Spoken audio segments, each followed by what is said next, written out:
welcome to episode 231 of the Overlook Hour. I'm your host, Clark Little. Along with me, as always, is the man who is filling in for Randy Michaelstadt just for this special little intro. It's Russell. I was fucking confused. I didn't know you were talking about me. Why? Why am I filling in for Randy? Because he's not here. Because he had to go. Can we do a hard out today? Oh yeah, I gotta watch a online movie at 3:00. I forgot we do this over Zencaster normally. Yeah, so Randy had to cut out because we had a hard out because Randy is knee deep in the Sundance Film Festival. So now we got Russell. A year ago, I took over for Randy. I don't think about it as subbing in anymore. That is truth. Russell John coming in with the truth bombs. Yep. Also coming in with maybe some truth bombs of her own is Oksana Valerina Osachi. Hi. Oksana, how are you today? I'm good. Oksana, now look, you've been in the room. You're running the monitor for us so that we can have a good point of reference. And I'll say this, I think it's going great. Russ, you like this new move? You like the new setup? I just like having content on YouTube again that isn't put up by Nilo. So that's a shout out.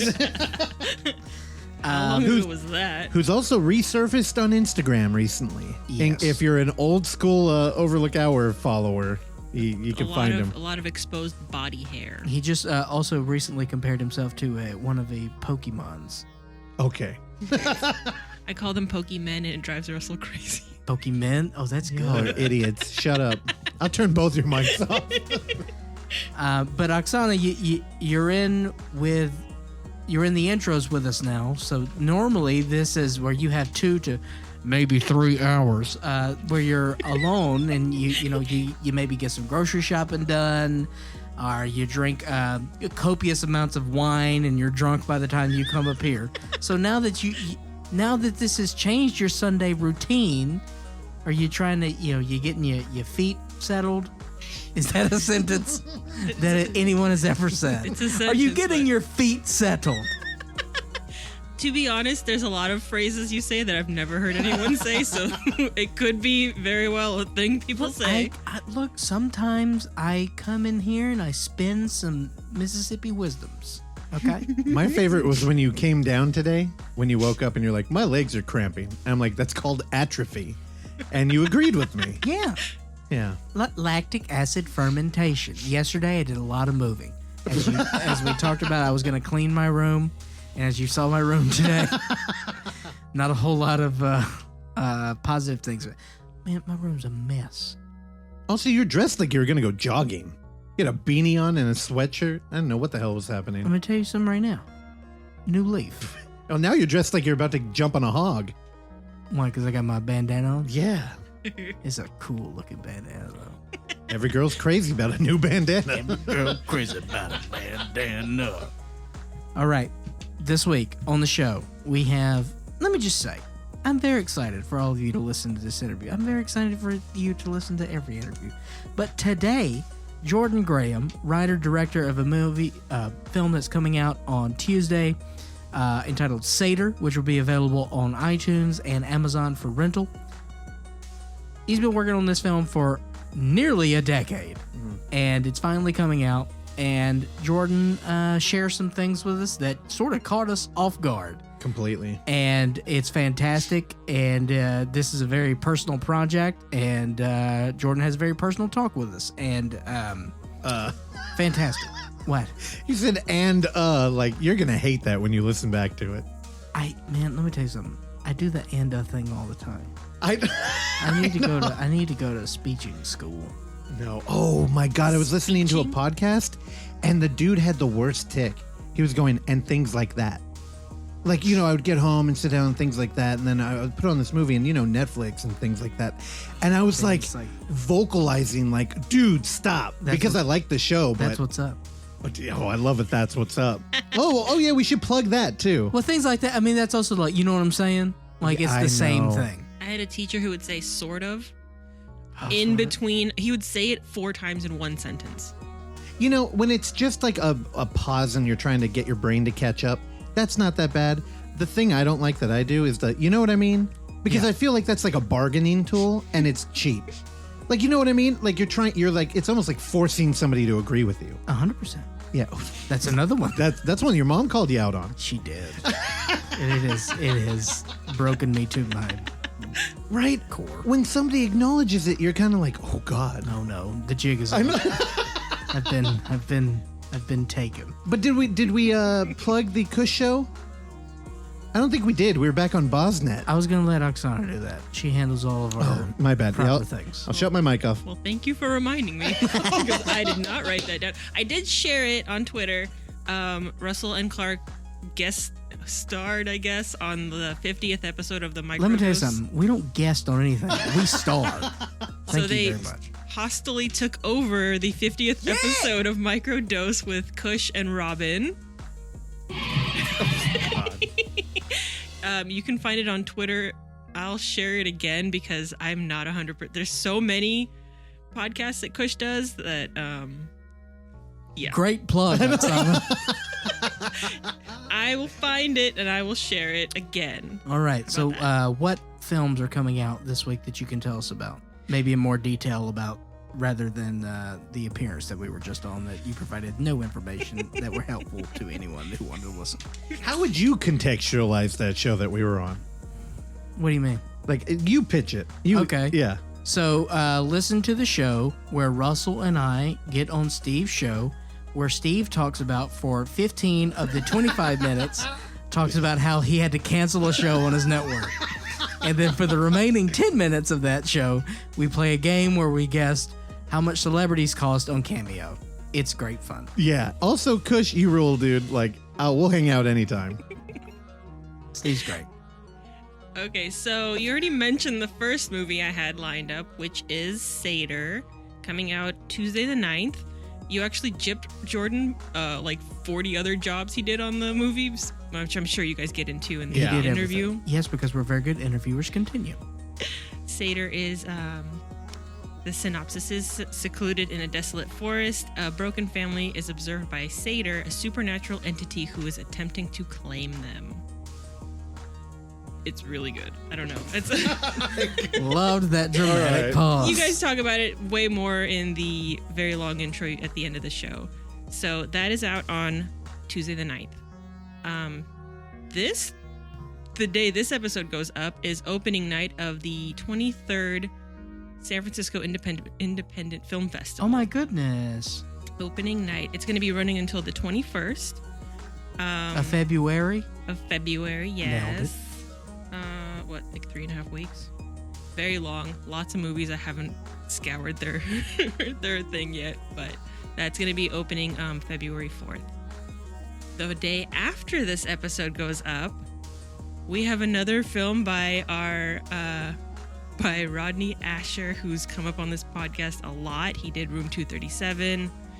The Nightmare, which traumatized someone we saw it with. He's coming out with A Glitch in the Matrix, which is a documentary about people who have seen the Matrix way too much and thought about it on levels that I had never have. Idle time is the devil's worship. Continue. Does Chuggy come up as he dodged the bullets in the mall in the Matrix-esque fashion? Don't answer that, Charles. So he's off mic. Yeah, surprise, he's on the show later. That is going to be at the Balboa's and the Roxy's virtual cinema. And when is that released? February 5th. What day of the week is that? Friday. Have a great Friday, you motherfucker. By watching A Glitch in the Matrix. The documentary filmmaker Rodney Asher tackles this question. Are we living in a simulation with testimony, philosophical evidence, and scientific explanation in his For the Answer? You nailed it. What? In his That's what it says on IMDb. Yeah. Not a great sentence, but that's going to be out on Friday the 5th. It really does say that. Yeah, explanation in his For the Answer. I think they're missing a word. That's probably one of the conspiracy theories. Documentary filmmaker Rodney Asher tackles this question. Are we living in a simulation with testimony, philosophical evidence, and scientific explanation in his... Yeah. For the Answer. In his search for the answer, maybe? Yeah. Oh, you think it's a glitch? I know. For this reason. Oksana, anything else? Nope. All right. For any questions, queries, concerns, or comments, please direct those to podcast@overlooktheater.com. Stitcher, Google Play, iTunes, the other one. Find us, like us, comment, tell a friend, tell an enemy. It's not even my business what you do on your own personal time. The Overlook Hour is available on Facebook as The Overlook Hour. The Overlook Hour is available on Twitter as The Overlook Hour, and The Overlook Hour is available on Instagram as The Overlook Theater. Find us, like us, comment, tell a friend, tell an enemy. Russell. The Overlook Hour is now on Parler. Check us out on Parler. No, we're not. We're on Weemy. How about Check us Verbal? out on Weemy. Verbal. Are we on Verbal? I'm Joey the Conservative Puppet. Tuck and roll. Hey, we also got a shout out from, his name's not Joey. It's Jolly. Jolly. Does he say Jolly there? To play it again. I'm Joey the Conservative He Puppet. says Joey. He says Joey. His name's Jolly. Now look, if you watch any of his material, it's very clear that he would flip-flop and no one would give a shit. Yeah. Look at his view count. All right. Is it But we got Jolly Joey, maybe? Yes, All it's right. Jolly Okay, you're Joey. For Randy Michael Stat, Russell John Fisher, Oksana Valeria Nevada Osachi, I am Clark William Little. Until episode 232, Charles, we need a new theme. We killed the lollipops thing. So what's a new tag? Until episode 232, I like the lollipop thing. See you next week.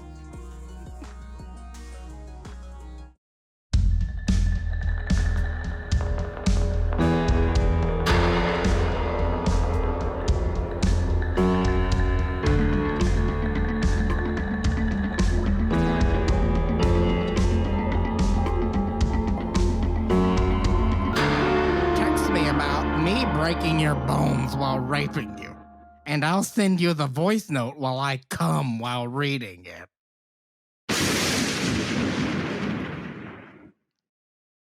What did you think of that? One, I think you laughed while delivering it. It's a horror story. It's not a comedy bit. Two, what's up with the fucking thunder? Well, in the previous iterations of the two-sentence horror stories, we never talked about raping and cum. So it threw me off just a little bit. Okay, well, Apologies. who sent that one in? This week's two-sentence horror story was sent to us by Army Hammer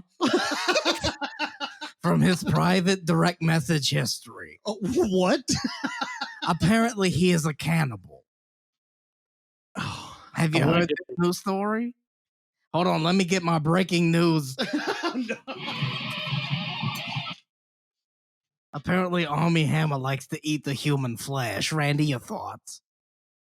I mean, if you've seen that Boots Riley film, it's no big surprise. Oh, that is true. He was absolutely in that. Russell, Sorry to bother you. Sorry to bother you. I don't know Yeah. anybody named Boots. Boots Riley. Is that really a name? We saw Randy. Were you with me when we saw Boots Riley? What movie were we at? Where he came? Oh, it was damn. Is it Parasite? It was Parasite. We saw Yeah, Boots that's Riley right. in Parasite, and he came in right before the movie started and was wandering around like he was lost. Wait, and Mr. Boots is a cannibal? No, Boots Riley made a film. So Boots Riley, Good movie. Boots Riley is a musician and a filmmaker. He made a movie called Sorry to Bother You. He's a cool looking dude. Army Hammer is in it. And I don't want to reveal why Randy made that connection because it would spoil the film. Oh, It's a I know great that film. movie. It's I a never- great I film. never got to see it. I watched it. It's fun. I love it a lot. It's crazy. There may or may not be horse people in it. Yes. Oh, Well, There's Randy. definitely horse people. Randy. It's been like 5 years since it came out. That was the crux of the film. You ruined it. Creepy. Get off of Chuggy's lap. Oh, yeah. Who was this creature? I thought I was the only creature here. I'm the creature. Your voice. What the hell? I'm not human. Don't Do I shame him. have to catch up this Bobo with my whole backstory? No, your time's up. You need to leave. No, I just wanted to say Army Chuggy, Hammer. open the close trap the door. door. Close the door. Just close it. Okay, he's gone. I do Wow. not like how Charles comes in here and just pushes around Creepy Clark. Well, Did you see the look on Creepy Clark's face when he shut the door? No, he's Completely wearing dejected. glasses. He's Complete- wearing- I'm wearing glasses, you fuck. Not Creepy Clark. Creepy Clark is a haunted dummy that used to be a ghost. Now, Who may or may not have been Jeffrey Epstein. that is new information. We're that I working on can't that in the confirm. canon. Now, Charles, it's been a long Okay. time, and I've still been scolded for referring to you as Chuggy who survived the mall shooting. I just want to get You have your... to know that comes up at least once a week. No, it's not true. It's pretty Once true. a month, for real, though. Okay. But you're okay with it, right? Tell them about how you did the Matrix thing. Well, it wasn't really a matrix. It's more like just running for my goddamn life while holding an Auntie Anne's cup of soda. And a baby. Charles, what do you mean you were? I thought they didn't even let you in the mall. I was in. You were in the mall. Yeah. I And was in. then- I was at Barnes and Nobles. I was walking. That's on the towards- opposite end of the mall where the shooting Yeah, happened. but I was at Barnes and Nobles. I was walking towards the theater, but I stopped at Auntie Anne's to grab a drink. And then on my way towards Cinemark, Auntie that's Anne- when Okay, so Auntie Anne's is on the bottom. no, it's on the second floor. She's a top. Auntie Anne's is not on the top. It's on the second floor. I thought that was Wetzel's. There's two pretzel places in What the the fuck mall. is the Wetzel's? One is bitch Wetzel's pretzels. It fucking I don't know rhymes. what the fuck a Wetzel pretzel is. How do you not know what a Wetzel's pretzel? Oksana, there. Look at that. Wetzel, you know Wetzel's pretzels. Ooh, that looks good. Yeah. Captain Crunch? What the fuck? Now, I will tell you, Auntie Anne's. Fruity Is, Pebbles? Yo, what the hell? yo, Auntie Anne's is better than Wetzel's. I'll go to my grave with that. Randy, how you feel on a hot pretzel? I love a hot pretzel. Now, do you like the savory? I do like the sweet pretzel. I'm not gonna lie to you. The cinnamon sugar pretzel's pretty good. Mm-hmm. Mm-hmm. I'm more of a savory guy, but You Yeah, get the I don't know. pretzel dog? I'm not a big fan of hot dogs. I'm sorry. What? Whoa. Not a big fan of hot dogs. You're Charles, not a big that disgraces like your whole like My whole what? Corn dog? what? Corn No, dogs you're Filipino. Y'all put hot dogs in everything. Yeah, but doesn't mean I'm a huge fan of it. It should. Uh, That's family. That's family. that's no. I It's love not hot dogs. fucking How you not like hot dogs? I'm not a huge fan of it. Why? What happened? 'Cause, Did a hot alright. dog hurt you? No, it's mainly because I don't know what the fuck's in a hot dog. Charles, why does that matter at all? Hey, for a long while, I had a huge ban on spam. Oh, the ban on spam. We were talking about that last night. we need ban spam music. You had a ban on spam? Yeah, Why? because it's It's a mystery it's meat? a mystery meat in a can, and you have no fucking idea how long it's been in the fucking can. So, not until recently I started eating spam. Yeah, I called him out on it last night when we were playing D&D. So Yeah. you like spam now? A little bit, But but not in Subies are the shit. They're great. yeah. But other than that, I won't eat spam in any other form. Will you eat bullet? Yeah, What the fuck? that's family. That is a Good job, 100-year-old Chuggy. snot egg. No, bitch. That is a that is a passing through manhood. That is a test. Oksana, please go back to the description of bullet, please. That is the test right there.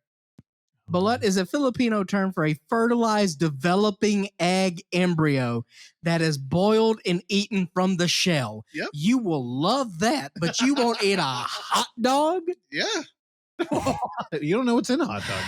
You know what that is. that's fucking That is organic. true. Look at I see his beak and his eye, Charles. Cute, Okay. It's like a peep. delicious. You look at that and it's lunch. Wait, hold on. Would any of you, do you like peeps? What's a peep? Oh my Not really. God. Oh wait, the sugary Yes. Yeah. duck thing. Yeah, that's right. Yeah, I like it. I like peep. Most people with, front billing of a peep would be marshmallow, but not the sugary duck thing. Look at it. It's a sugary duck thing. Bitch, that's a bunny. Bitch, that's a duck. Look, All right, we do have a hard I out know. today. I don't know if we're gonna hit it. look at that fucking duck. Yeah. Why does he have a pompadour? What the hell? What are we looking at? Again, A sugary duck thing. oh. I'm Look gonna at be that honest. delicious. We just saw a picture of a giant peep coming out of a peep mobile. Somebody retrofitted a VW Okay. Bug to have Oh a my peep. All God. right, get off the peep train.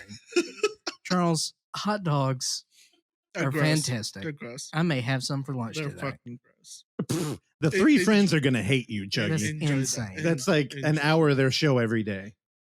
Uh, Yeah, Chuggy doesn't listen to our show either, so All don't right, worry. well, Charles, we're going to start with our movie talk here. All right. So you What? have not figured out a film that you've watched in the past week. So I want you True. to think about that. Yeah. Think I'm about the movies thinking you've about watched it. in the past few weeks. I mean, you haven't been on the show in quite some time. When's the last time we had him on? Oh, I could look it up. Probably a Ooh. year ago. I don't even know if I kept as Head- litigious notes as I do now. I think maybe the last time you were here was when I was home and you and Coot Nope. and Chris were in here. Oh, maybe. Yeah, you might be right. No, I think it was Head On. Oh, you did have a Chuggy's dumb question for that. That was episode 197, though. So yeah, it's been a minute. I don't know, but again, Is balut cruel? What the hell? It's not cruel. Neither is hot dogs, and they're delicious. That's cruel. just a reminder, Chuggy's referencing what's on screen right now, which you can watch on YouTube as we are pulling Oksana's screen and putting it on there as lame video content, but people Also, are happy. for the record, Charles, you can absolutely go to any grocery store in the country and get an all beef hot dog. It's just not a problem. It's not a problem. You won't eat a So corn it's dog? not. So it's not special then. What? It's not special. What does that mean? It doesn't have a fucking bird beak in it? That's 100 years old? Well, it might. I think that was his earlier point. Look, before Upton Sinclair had anything to do with it, yes. Okay, but this is not the jungle. I don't know. Although I have heard horrible it's- stories about Jungle. Meatpacking, Jungle. You remember that Did you commercial? know? Did you know Meatpacking hot that that Tom Arnold worked at Hormel? I don't even know what Hormel is. Hormel was like Chili. one of Oh, yeah thanks, Randy. one of the Wow. largest, like, and they do like ham and turkey, and they're big meat producers. Yeah. And so he worked at Hormel when he was in high school because I think it's a Iowa-based company. He's from Iowa, and he would just tell horror stories of like he saw a guy's hand go in the meat grinder. Whoa. No. Yeah. Look. I work at Hamel meat packing plant and on the kill floor for 3 years. Okay, Charles, please continue, as you are the furthest person in this room to read the screen. I would do so much worse than that. The fist is dessert? What? Your inflection is a little questionable there, but anyway. Eat more hot dogs, you'll be able to read that sentence correct. I don't know. Also, before we go into film talk, we got to give a shout out to another podcast, Kane is Dead. We got a pretty rad mention on his show that Kane is dead. I've been meaning to show you, Clark, and remind me after, and I will. But I think it's the best episode to shout that podcast out, because if you like how personal our interview with Jordan gets later, you'll dig Kane is Dead. That motherfucker, it's a one-man show, and he dives into everything from relationship quarrels to like sexuality and just dealing with it. And I believe he's based out of Arizona. Super interesting, and I love mixing up my daily politics hell with something like that, and sprinkle in three. You know what I friends heard and- about him though? Who? Motherfucker doesn't pay taxes. Okay. All right, get it off of there. I just had to shout him out. Apparently, he's also friends with a urinal. What? Chuggy, I have to say, I've missed you, Charles. You got a new job. You work the wonderful hours of It's fucking terrible. It's Yeah, not what are fucking your wonderful hours? at all. well, he got a tattoo of Bezos on his neck, and we haven't been seeing him. So we're like, what's going on? Has And- Bezos been down to the factory? Once. really? You saw him? Yeah. What was Really? that? Yeah. We're fairly new open Okay. warehouse. So he was just touring around. Wow, just your whole making sure energy no just one's- changed. Well, You're like, he's listening. I Is he- know. how tall is he? Like 5'3"? I mean, you did say his name, and Google is fucking listening. How big? How deep was his entourage? So if this podcast got like 1 million hits, you No. know why? Oh, that would be the best thing ever. How deep was his entourage? I had a few people with him.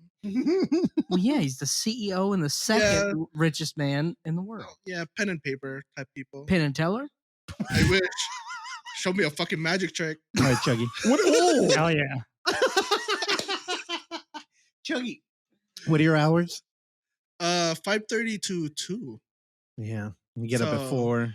Yep, I get up. But you I got get up you at got 4. cut off earlier today, yeah? They cut you loose Yeah, because 2 of the damn bands didn't show up.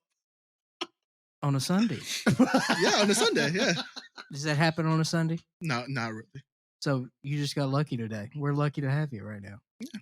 Okay, great. Just eat more hot dogs. Don't worry about it. Fuck Yeah, I will tell you, you've been missing out on Drag Race. The UK and the new 13th season have just been so fucking good. No, it's been killing me because like I would see like snippets of it on Instagram and I'm Yeah. like, The fuck. trail posting and shit. No, not even him. Just in general. It's just the Algorithm, RuPaul. Yeah, yeah. it's just the RuPaul. Well, whenever you got time, we can catch up. I'm Right. totally down to watch both again. They're so good. So All right, so let's sucks. we do have a little bit of a time constraint, so let's get rolling here with Randy Michael Stat. Now, Randy, I understand that you have been Wait, his knee middle deep. name's Michael? Are you going to interrupt me this entire time? Because I'm gonna tell you right now, you see this candle? Yeah, it's a nice candle. You remember what happened in the movie Not really. with the guy with the beard and a flame? Yeah. Don't be keep going. spoiling. Yeah, you're kind of spoiling the movie. Also, by the way, no. It's called bitch. It's called a tease. Do you understand? Do you understand what radio talk is? Because in the interview with the I don't filmmaker, think it's a we tease talked to 'cause him you- again. Do not interrupt me ever again. I'm a guest, right? The filmmaker talks about. Let's go ahead and say it. Real. Okay. Do you know that? You I do did now? not. All right. Randy Michael Stat is knee deep in the Sundance Film Festival. Randy, now, I have always wanted to go to Sundance. And so I feel like now that, because of COVID and all that stuff, Sundance is now available to much more people now. However, do you feel like you're a part of it? How, I mean, don't know if I feel like I'm a part of Sundance in particular, but I mean, I don't know. It's cool to see movies that are like just premiering for the first time. Yeah, I mean, it's got kind of a little special feel to it, but I mean, it feels kind of a lot like New York Film Festival did, or anything else besides like Chattanooga was a little different. I think Sundance though has that thing of like, it overtakes this little town in Utah, and you got to be out there in your little parka jackets standing in line for hours. Yeah. Or at least how that was it was portrayed in season 3, part 1 of Entourage. I knew it. I Do was remember waiting. that. Thank you, Randy. Continue. No, but it's been fun so far. I've only caught 3 things so far. COVID. And then I have 2 later today. Yes, caught COVID, and then I caught lupus from last week. Oh boy, lupus don't play. But yeah, one of the movies that I've seen the last couple of days is called Strawberry Mansion. It's directed by Albert Burney and Kentucker Audley. I'm sorry, it sounded like you said his first name was Kentucker. It is. He's in Amy Seimetz's film Sun Don't Shine and in She Dies Tomorrow. Okay. He's an actor as well. Who was in charge of his first name? Yeah, it's a weird name, but it's cool. Ken Tucker is fine, but you combine those into one word. I like it. I don't hate it. It's just, it's It's startled growing on me, you. It's just like blood, First time you see it, it's like, what is wrong with this? Especially a person doesn't Well, eat it's a the hot first dog. time seeing a hot dog. The fuck is it? It's a tube of meat. Okay. I don't understand the problem. Randy, There's a lot of problems Randy, you with just it. got to take control. Speaking of tubes of meat, there's also buckets of chicken in this movie that appear in multiple scenes. But anyways, the premise, essentially the film takes place in like a near future. It doesn't really say when. And there is essentially taxmen that show up to people's houses and audit people's dreams. And people's dreams are recorded. Motherfucker doesn't pay taxes. So people's dreams are recorded on the VHS in this world. And then, a tax man played by Kentucker Audley shows up to your house in a nice suit and a hat. And he goes through all of your dreams and pulls taxes from them. What? So what Yeah. are they He's like taxing in the 43. dream? Just like random objects and stuff. Like a bucket of chicken would be taxed, which appears in the film multiple times. Because of but- branding? How much you tax on a bucket of chicken? Like 7%? Yeah, probably like 7, maybe 8, Oh, 9 Randy, if you're in there's a French California. horn in here.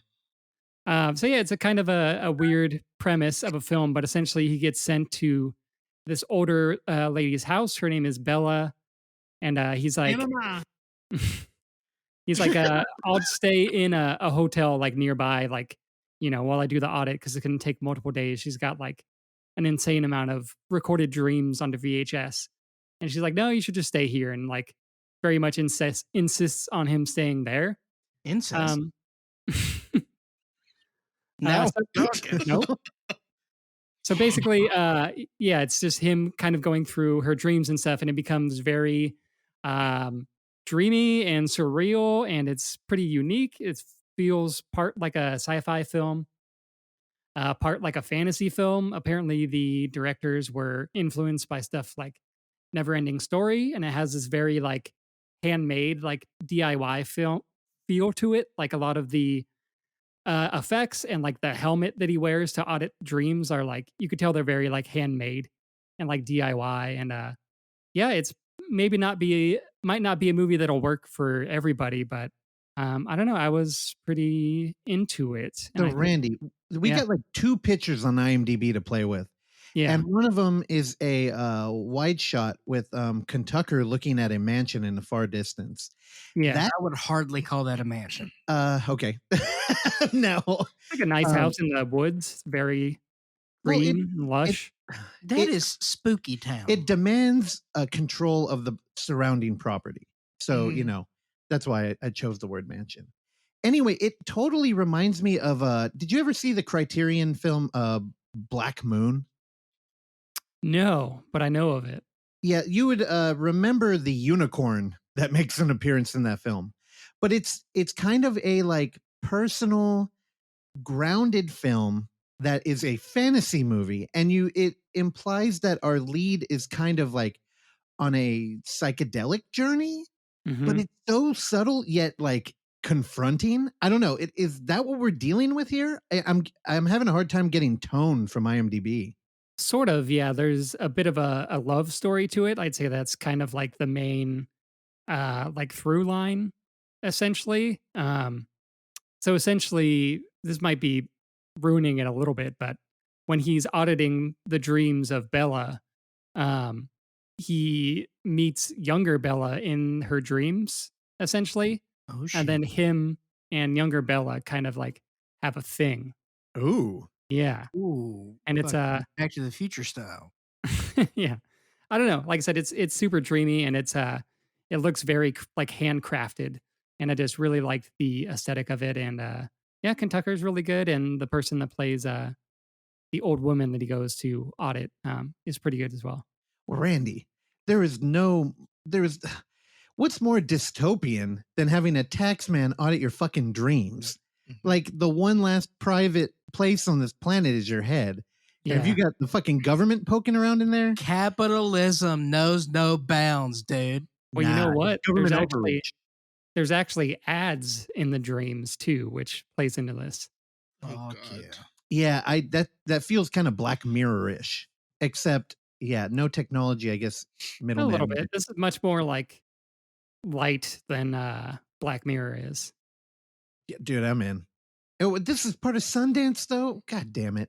Yeah, I assume it'll probably get a release or get picked up somewhere, but I think by the time this episode airs, Sundance will be over, I believe. Yeah, yeah. I want to see this guy audit Creepy Clark's dreams. Creepy Clark is a former ghost, therefore he has no dreams. I would say that the undead never rest. Yeah.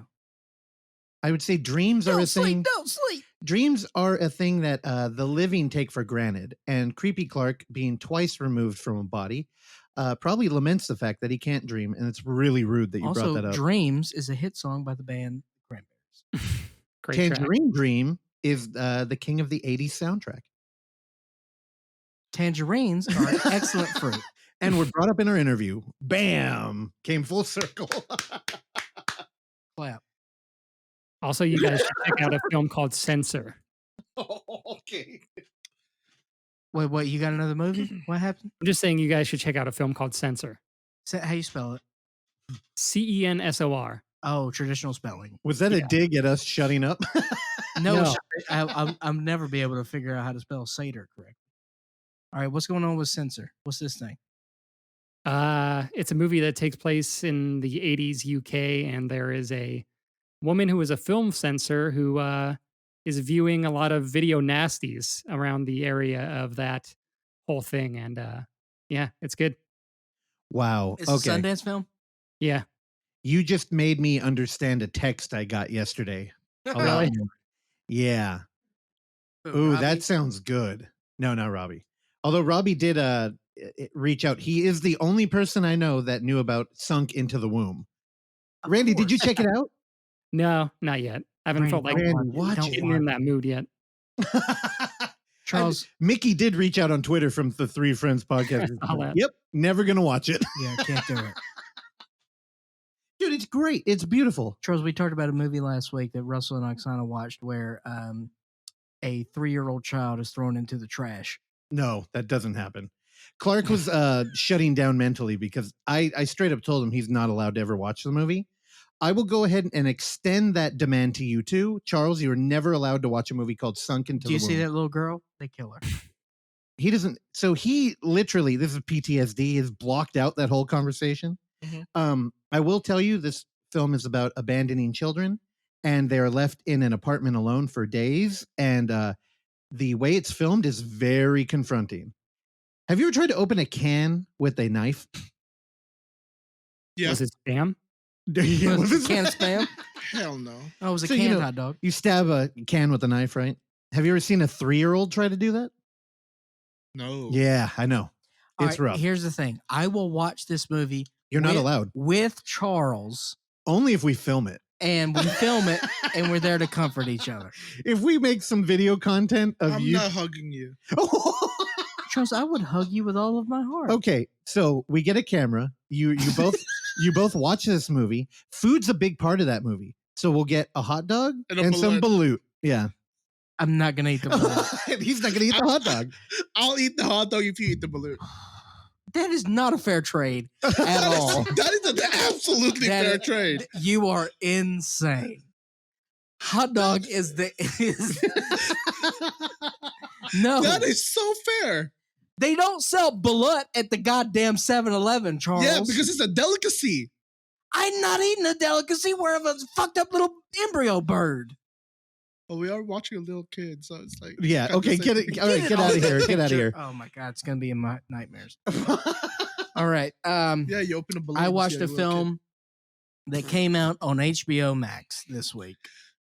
You may have been inundated with advertisements from this film on television and or the internet.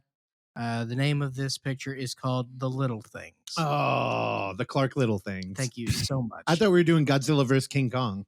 That's The not out. trailer? I did watch the trailer. That trailer's all over. kid. The trailer sucks. Who you got your money on?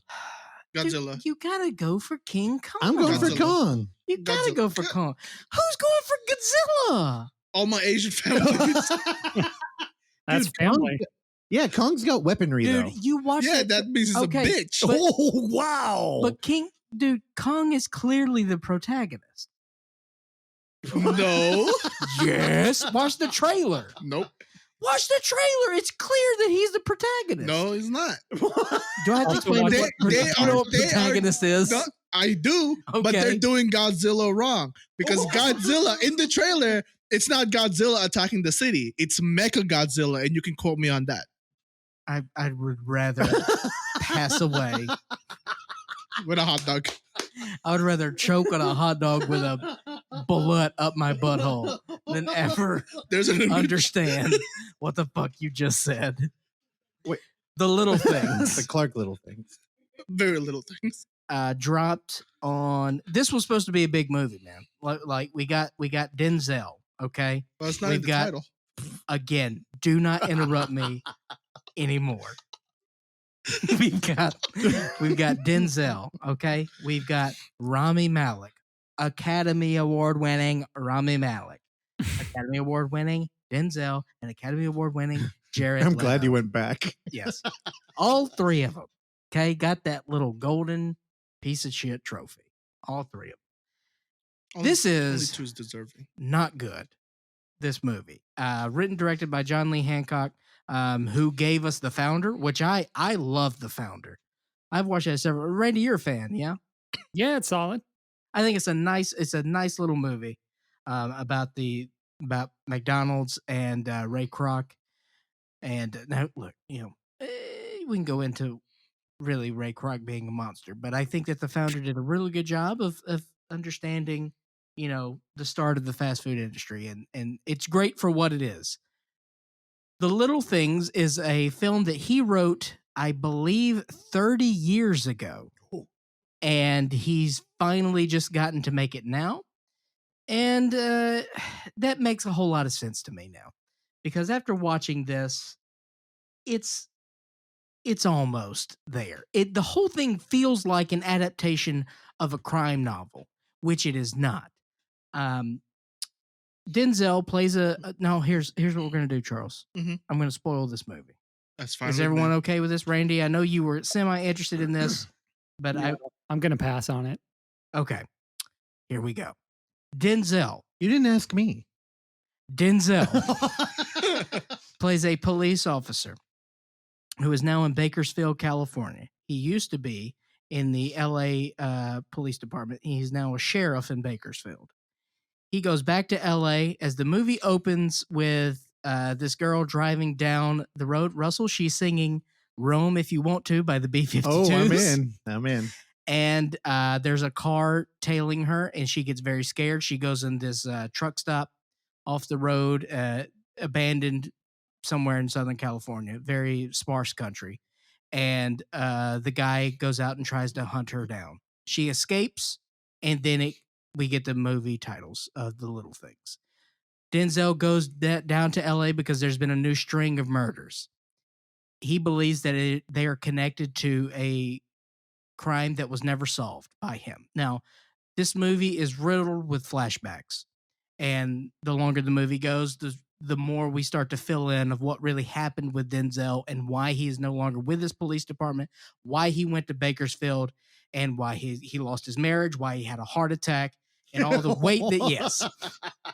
So Denzel was supposed to be the tip of the top of the cops. You understand? Tippy top cop.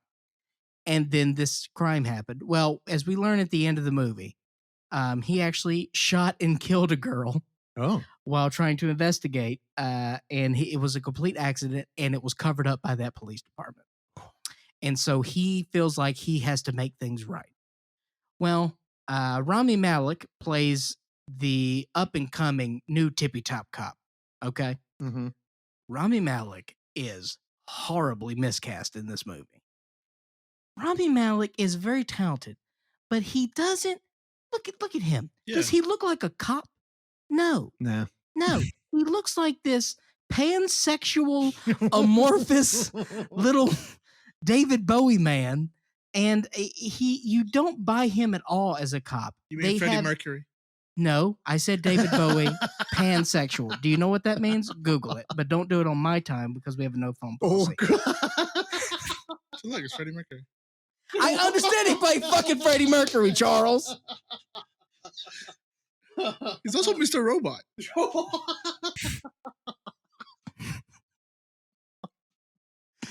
Mr. Robot. Come on. It's a good show. He and Denzel had no chemistry together.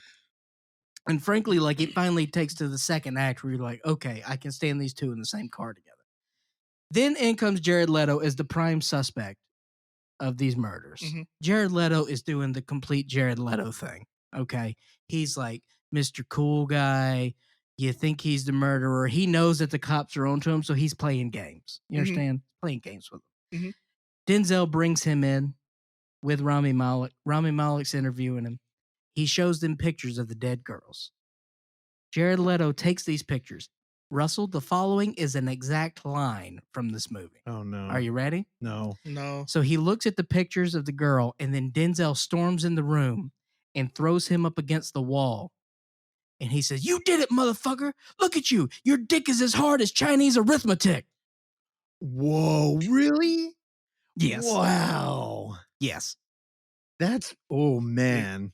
So then they try to nail him down. So they make Charles, what this is called is a diversion, to where they let him know, hey, we're sorry about what happened. in the interrogation room, and Denzel saying that, you had Chinese arithmetic, Dick. So we want to take you out to dinner. So meet us at this restaurant near your house, okay? So they tell him to go to meet at Is it this a Chinese restaurant. restaurant? It's not a Chinese restaurant because he said, "Oh, is that the place with the potato skins?" Oh. He's like, God. "Okay." So they're outside of his house. He goes downstairs because I'm gonna tell you something. You could tell a little bit of pep in his step because he's going to get potato skins. I don't know about you. Love potato skins. Charles, your thoughts? A little too salty. You're a fucking idiot. So he goes to the restaurant, and then Denzel snipes in the apartment because he needs to find incriminating evidence because he knows Jared Leto did it. Uh-huh. He goes in the apartment. He actually finds, of course, there's a hidden compartment underneath a rug. Who fucking knew? They goes in there, and of course, it's all newspaper clippings about all the other murders. Uh-huh. So he just thinks he's a creep. But anyway, and then Jared Leto figures out that he's been had. So then he calls in an officer down, and so now the police have swarmed his apartment, and now Denzel's got to sneak out. So now they're playing the game where he knows that he's on to him. So now they're just watching his every move. What Uh-huh. happens one time is that they're in the car together. Okay. Uh-huh. Denzel goes get a cup of coffee because they're on a stakeout, Charles. You understand? You got to be in the car. They come back out. Jared Leto sees that it's only little Rami Malek down there. He said, "I can fuck with Rami Malek." Denzel, he's too sharp, but he sees weakness in Rami Malek. So he takes him. He's like, I'll take you to the girl. I know where the girl is. So they go way far away. Denzel finally catches up with him. Mhm. And he's just going on with Rami Malek. Long story short, Rami Malek kills Jared Leto. Jared Leto probably didn't even do the crime, and everything is circled together because Denzel knows that Rami Malek accidentally killed this guy. He accidentally killed this girl. And also, do you realize how many times in this movie they say the little things? So Hell many yeah. times. It's the little things. It's the little things that'll get you caught. It's the little things that'll help you. Oh, It's the man. little things. That's the best. He fucking kills him with a shovel, and they bury him in the desert. Right. And yeah, look, It's very the comedian. there's an interesting movie in here somewhere, but it is 2 hours and 7 minutes, and That's there too is long. so much nothing. It's too long. There's a lot of nothing here, and it was frustrating because in the third act things finally kind of get together, but it's too little, too late. It was too little, too late, and it's supposed to end with this emotional punch where everything sort of circles around, and there's actually a callback that Denzel actually sends him a red beret, and that was supposed to be the thing that ties everything together. He needed that because Rami Malek goes crazy, like Denzel did. Okay. And so he sends him in the mail this little red beret to let him know, I found this. But at the end of the movie, we see Denzel burning a lot of evidence, and he had just purchased a bunch of red berets, and the cherry red beret was taken from the package. So he just did that to let him know. Mm. Yeah. 2 stars. Is that why you're wearing a red bandana? I'm wearing, first of all, this is an orange It's bandana. orange. He's colorblind. I know orange and red. Thank you very much. Hot dogs are red. Oranges are orange. Thanks, Charles. Yeah, you got him. All right. Yeah, don't watch The Little Things. It's too long and not great. I like how you're like, So- too little, too late. Too little, too late. The Little Thing. That's your little bit. Did you know that Rami Malek's also in a video game? What's the video game? Until Dawn. What is that? It's a horror video game. What's it about? First person, third person, second person. It's about Is this it second person? It's about this family that got one of their they went out on a cabin one summer In and the one woods? of their of course it's in the woods Thank you. because it's very yeah. So one of their one of their sisters was dead or murdered or killed, but Oh, Rami Malek, who was the she younger was either brother, murdered or killed. Okay, cool. yeah, and Rami Malek is the brother and planned this whole thing and eventually try to kill everyone, but it's just a prank, bro. But they're actually being A yeah. prank, bro. No, actually, yeah, I'm not even kidding. It actually is. Don't But- ruin the game. But they Well, are that's actually him in the game. He looks creepy. Mr. Robot. No, but he looks like a child. Well, this came out a couple of years back, so it was pretty. When he was pretty- 11? You idiot. So, Chuggy, you know who? This game is amazing. Yeah, this is the Larry Fessenden game that we've talked about along here. Yeah, it was one of the first ones. I did not know that. Yeah, it's You like. buried the lead, Charles. Do you know who Larry is? No. Yeah, I didn't. We'll think listen so. to the show and you will. But that's when a video game works, but also has a good tie into horror movies. I mean, the proof's in the pudding at that point. Proof is in the pudding. I would only play that game because of Fessenden. And honestly, like that game, it's supposed to be a horror movie that you navigate through. Yep. So your choices, reflect outcomes, and you want to keep everybody alive by the end, but maybe not. I don't know. I haven't played that one. I think it's only on PlayStation, right? Yeah, I think so. Yeah. What was the other one? Manamadan. Yeah. Manamadan? Manamadan. It's Manamadan. just Manamadan. Manamadan. I don't think it's Manamadan. Manamadan. No, see, Man of Medan. Dark Manamadan. Pictures, Manamadan. Manamadan. How do you pronounce that, Manamadan. Clark? Manamadan.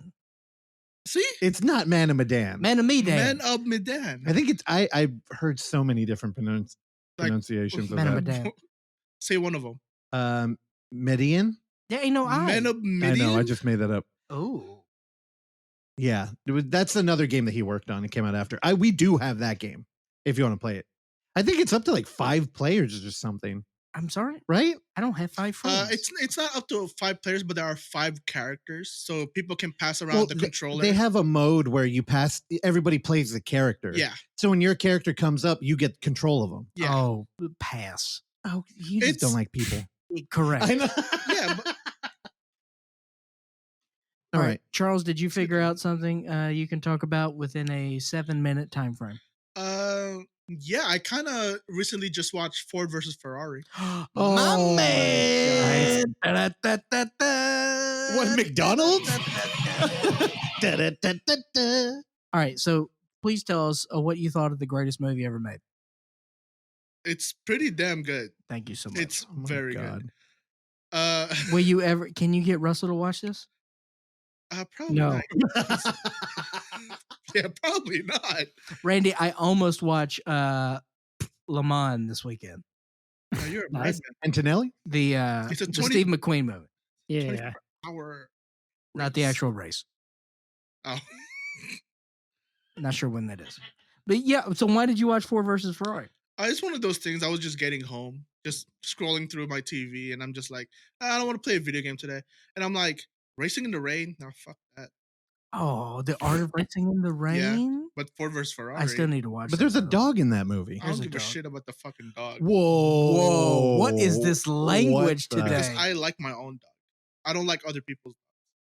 Chill out, dog. I don't know. That was weird. I'm sorry. It's just because of the hot dog. That's What? how I'm a little, Okay. I'm a little triggered with the hot dog. Well, that's fine because hot dogs are great. Bullet is trash. I don't know about that. All right. You But got yeah, any- this movie's great. I enjoyed it. what did you enjoy about it? Well, the story of just how they went to Italy to try to get a co-contract with Ferrari, and then just got immediately floored by. Is it Fiat? Yes. Fiat. And it's just like, wow, you wasted all that fucking time.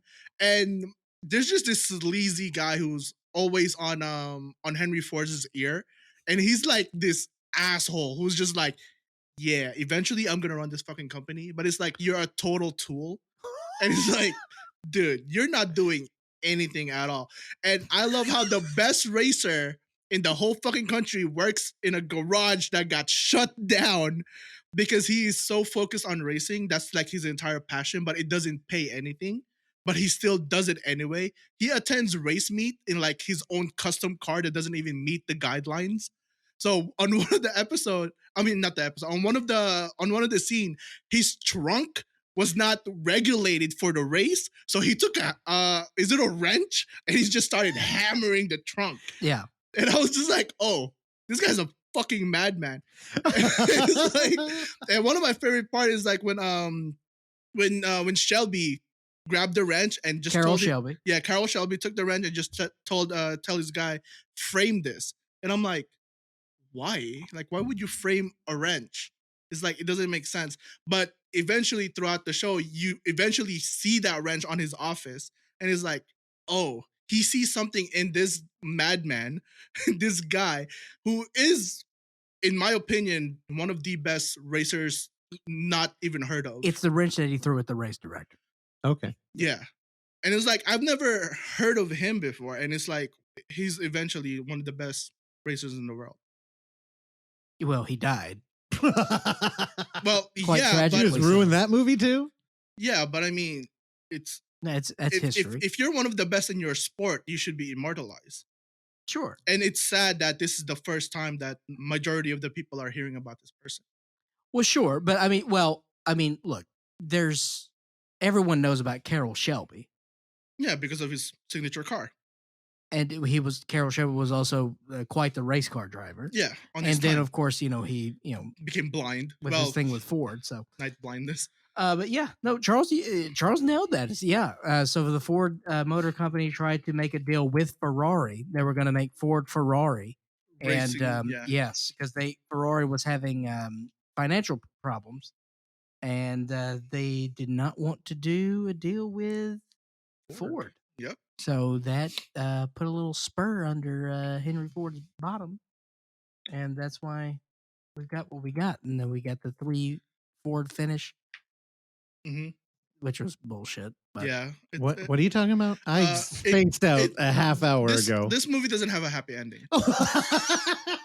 It doesn't have a happy ending. I don't know about that. First off, he got his win basically revoked because he didn't finish. Well, he didn't win. It wasn't revoked. He just didn't win. Yeah, but the way they did it is kind of fucking shitty because Well, it 100% is shitty. yeah, and and it's like, where's this person's happy ending? Right? Like he is the second hand. Charles, to you're missing the making point, one of though. the best cars. You're missing the point because at the end of the movie, Carroll Shelby said, he felt Carroll Shelby had that weight of, regret as well. And he was like, I'm sorry I didn't get you the win. He's like, you never promised me the win. You promised me the drive. Yeah, That's what I life is, agree baby. with that part. We're not guaranteed wins. It's Yeah, about but the journey, not the he is a destination, working man. father providing for his family. What'd you say, Let Randy? Randy say that. What I was is just right? saying it's about the journey, not the destination, man. Yeah, brother. That's why hot dogs fucking rule. It's like you get all of the fucking animals off the ark, you throw them into a meat grinder, you never know what you're going to get. That's right, man. We're bringing the world together with the hot dog. It's not just one thing. Sure, we get a little bit of a rat, a little bit of a beaver. Bring it all in for one big meat tube, man. High five. Close the door, creepy car. No. Close the door. You should have high-fived him. Yeah, you did. I don't know high where five his him. ham hands. Ooh, nice. Wow. That's my rap name. All right, well, Charles, I'm glad that you finally watched the greatest movie ever made. It's up there. And believe me, It's up there. if you want more racing movie recommendations, just let me know. Rolling Thunder. No. Hell yeah. I'm down. All right, R.J. Fisher. Yeah. Ooh, I've never called you R.J. before. You like that? Nah. Oksana, do you like R.J.? What She's does the not J into it. stand for? Russell John Fisher is his name. Jumping. Is that your middle name or part of your first name? Take a guess. Yeah. First name. Charles, what's your middle name? Celestino. Actually, it's not even the first name. It's my first name is Charles Celestino. I don't have a middle name. I like that. How do you spell that? Celetino. It's kind of a cool name. Celestino? Mm-hmm. I like- Celestino. That's It's also kind of dumb because my initials is 3 C's. Oh, Oh. C cubed. Yeah, that's the part I fucking hated. 'cause- C3. Yeah, P.O. Thank you. and it's kind of annoying when on one of my report cards I have all C's. It's kind of Oh. it gets pretty fucking. It wears That on would have me. been Charles. a happy day for me. You need to study more. See, I graduated with a Shut up. 1.2. Really? I High think it school? might have been a 1.8. 1 point. I mean, Oh yeah. Can you graduate with a 1.8? When people fucking enjoy your company, yeah, you can do anything. hey, look, What I know. the I'm fuck telling did you. I do in high school? Look, What the I hell? have a minor in Espanol because me and my professor were amigos. Okay? Dude, I had FF. It came You out guys to are a D. compadre. Okay, don't hit the mic. All right, he's out of control. Very much. All right, my turn. Rolling Thunder? So God, I've been You do understand Rolling Thunder is not a racing movie. not like You're Killdozer. thinking of Days of Thunder, you dumb fuck. Bro. Dude, Rolling Oh, Thunder. yeah. Is great, I by the way. know, but it's not. He's thinking of Days of Thunder. Well, you got Randy involved in that too. Randy, Yeah, Days of Thunder is good. I was Yeah, talking he about was saying Rolling Thunder. Y'all haven't seen that movie? I have. It's fucking good. Also, Killdozer. Let's bring up another one. Look at that fucking. Clearly, I knew you weren't trying to mention that movie, but we should watch that one. I would watch Rolling Thunder with you. y'all watch Rolling Thunder? And Killdozer, the movie, is fucking good too, but not a racing movie. Look at that one. Dude. Well, Killdozer used to be on this show, and we don't talk about that. Well, I don't even know if he knew about this movie when he pulled that name. Don't tell him that, That's bro. very specific, though. I don't know. He might. He does now, for sure. Again, we're referring to Justin, who hasn't been on the show in forever. All right. He's doing good, though. Talk to him. Russell, take us home. Yeah. I think you got So some- I've been dreading talking some about pay this dirt? movie. I am I think 2 months ago, I threw a poll on Twitter, and I was like, I had a lot of fun doing that Amityville box set. Let's do that again. Pick a box set, and everybody picked the South Korean Ghost Story Trilogy, and I was instantly intimidated. Why is that? It's not Asian ghost stories that make it over to America are usually very impactful in the countries they come from, usually due to social commentary or dealing with shit that, they haven't. But in America, we're so fucking decadent over here. Like, we're at Rome time. We're voting in horses into the Senate. and Rome shit. if you want to. Yeah, right? And it's like, unless you know about a particular time in Japanese culture in Hong Kong and I've been learning a lot from watching these, like Sunk into the Womb, learned about single moms struggling in early 2000s. 3-year-olds opening cans with knives. Untold Story, learn about the handover to China Yep. and the departure from Western culture.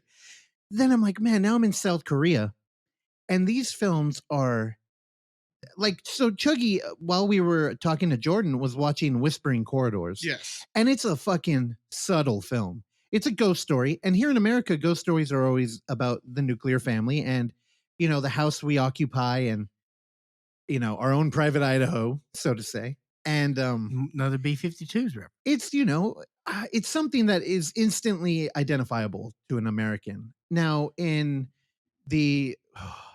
Whispering Corridors, we're dealing with a cry of mistreatment from a all-girls school, and just the power that teachers have over children. And I think Oksana was saying Chuggy was getting very violent downstairs. I tell you what, though, it was giving me a hardcore flashback. Oksana was with me, and I was telling her about this story about once a week we would line up down the hall and we would show our hands to show if our nails are dirty. All right, what country are we in right now? Philippines. Okay. And if your nails are dirty, you get hit on that finger with a ruler.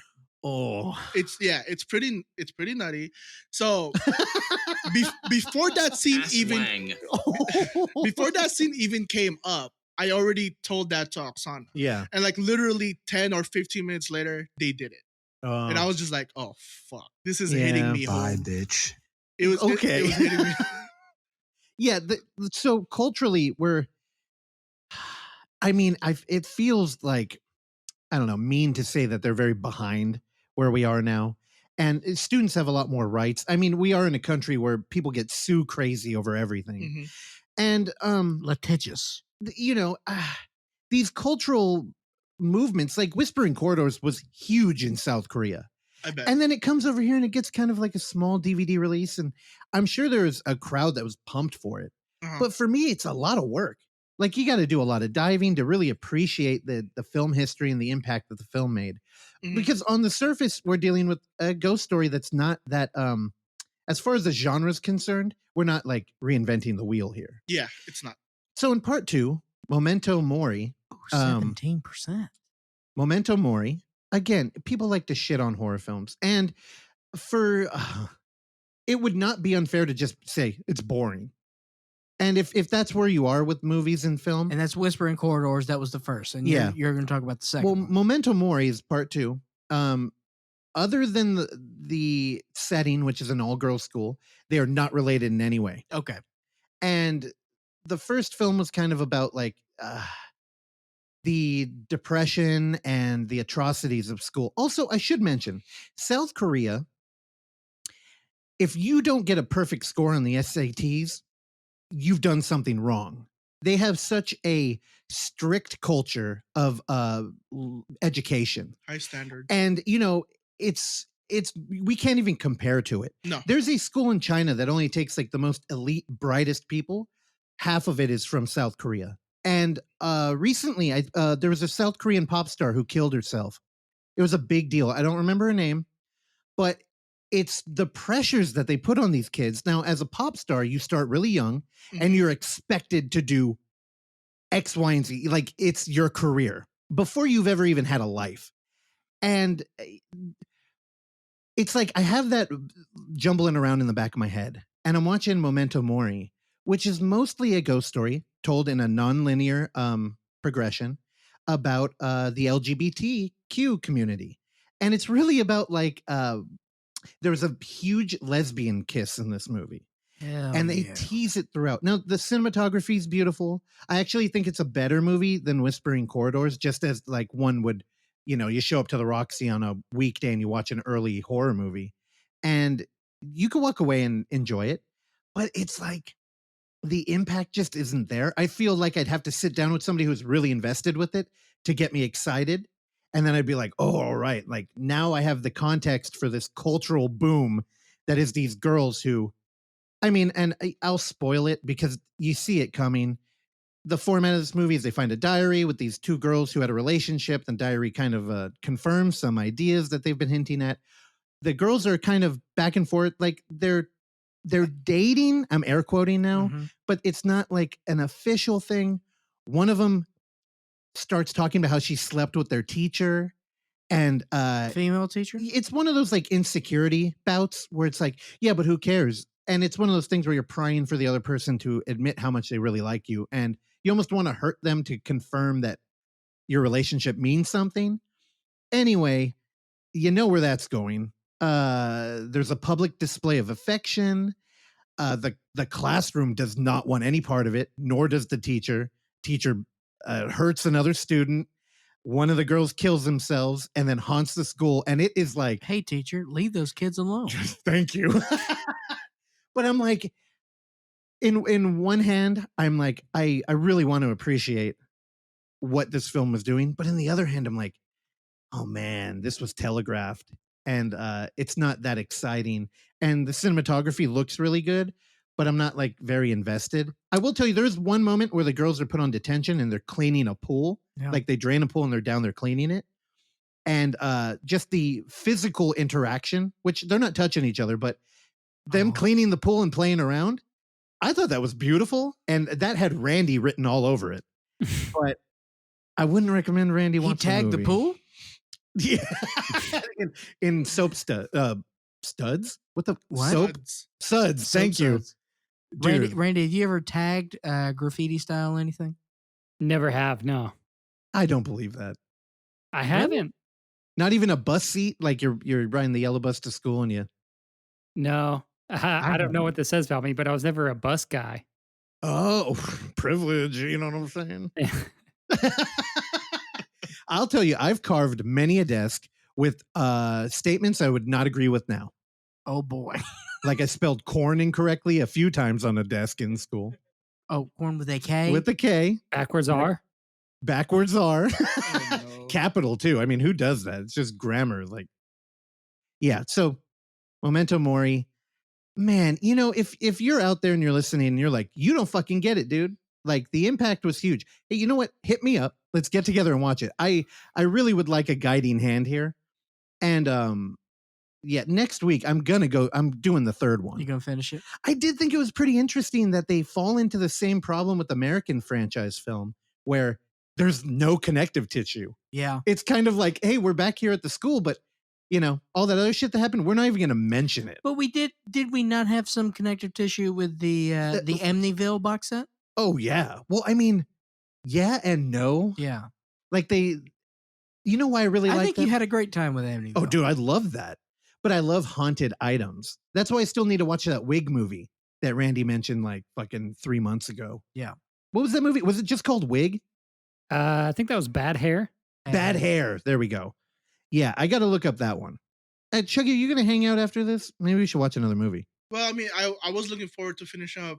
Yeah, we can the finish first it. movie and watching the second, and then maybe watch the third. Well, hell no, we're not doing that trilogy. I don't have enough coffee in this house.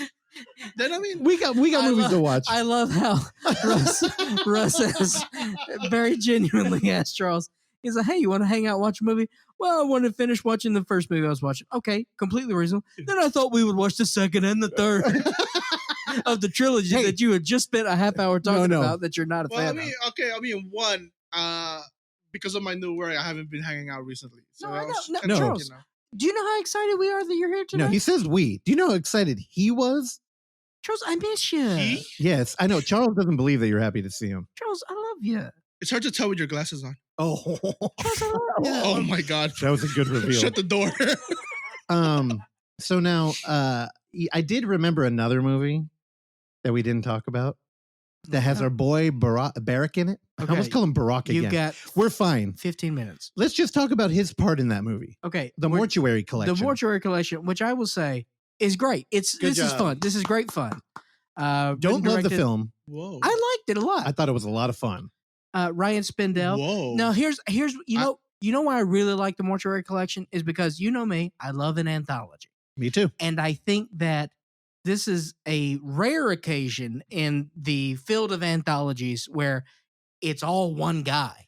This is all Ryan Spindell's vision. So I think that is a pretty rare thing, right? Where we have an anthology and it's not a collaboration of filmmakers. Because most of the time with horror anthologies, we had that, and this is just his vision. Now, you know what I liked, which is kind of articulating your point.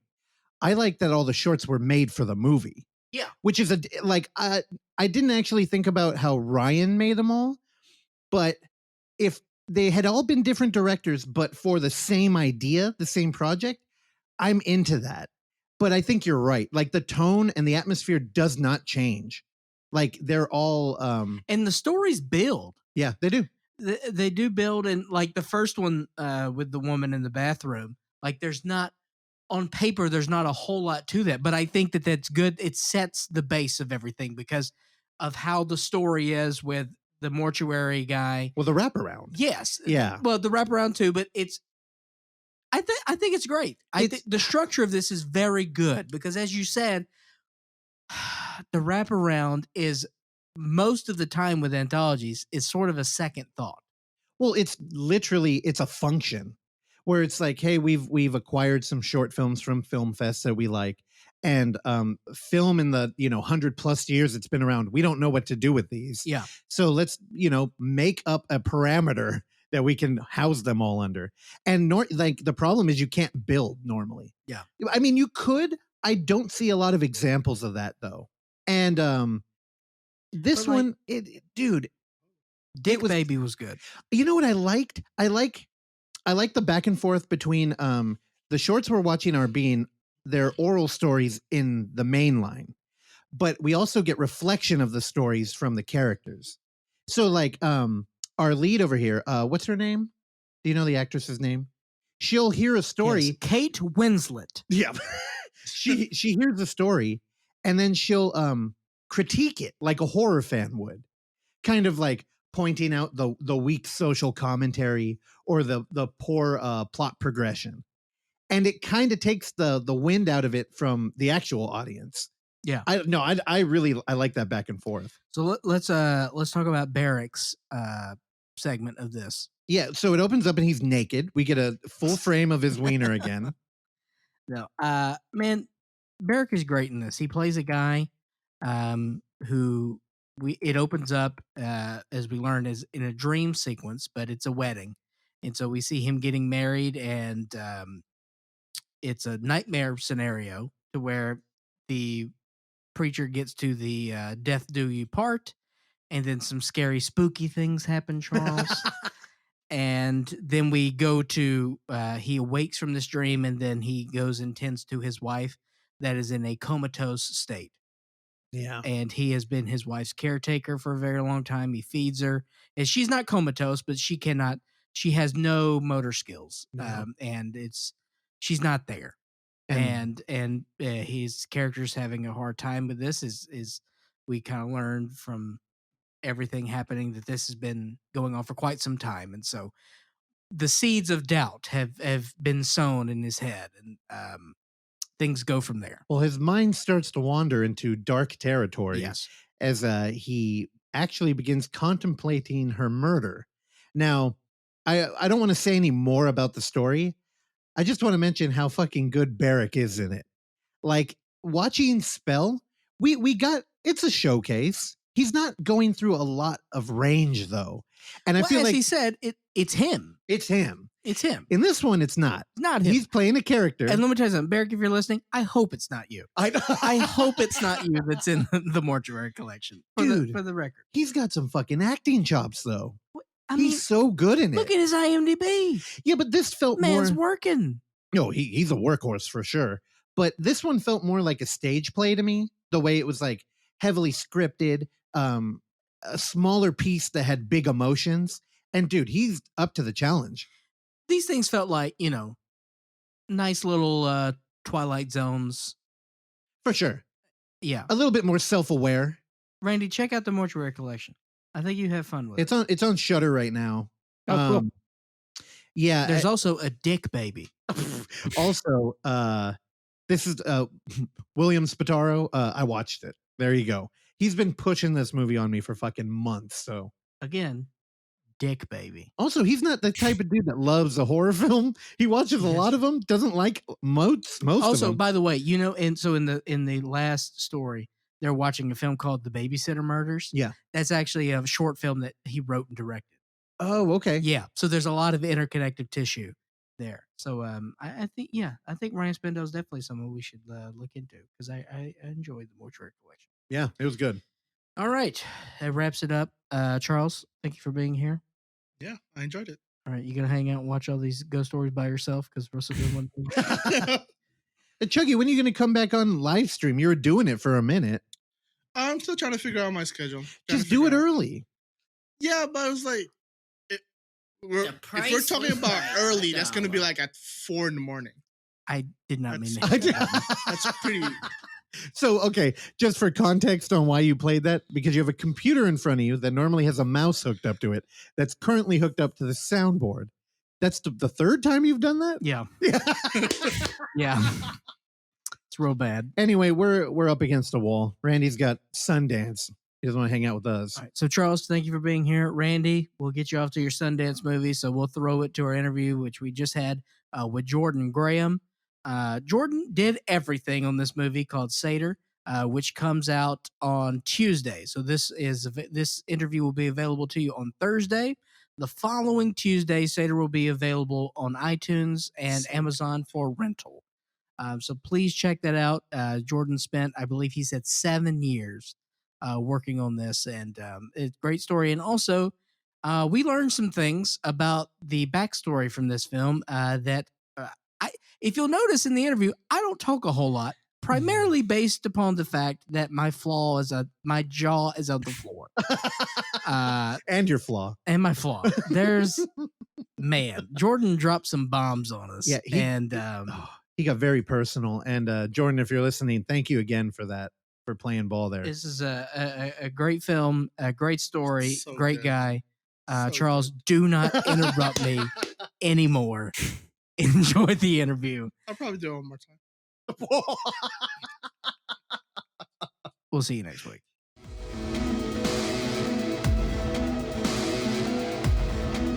And thank you for waiting, Jordan. I'm not joking. We have a friend over here who people on the show may know as Chuggy, who survived the mall shooting, which is a reference that Clark always stares daggers at me when I drop. Well, because you just, yeah.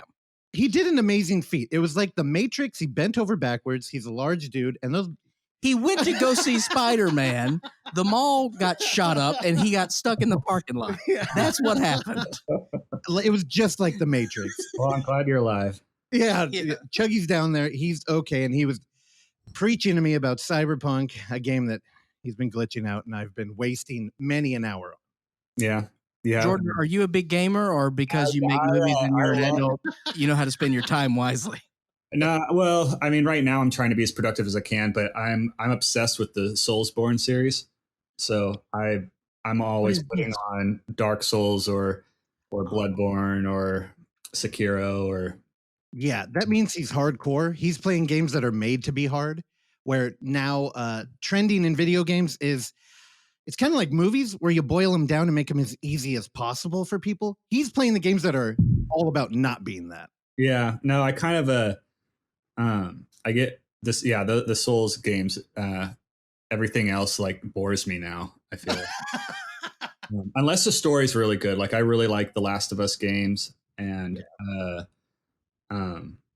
anything really by Naughty Dog for me. But if it's story driven, then I'm into it. But like first person shooters, I have a hard time unless it's again story driven, and I don't play online or anything. So.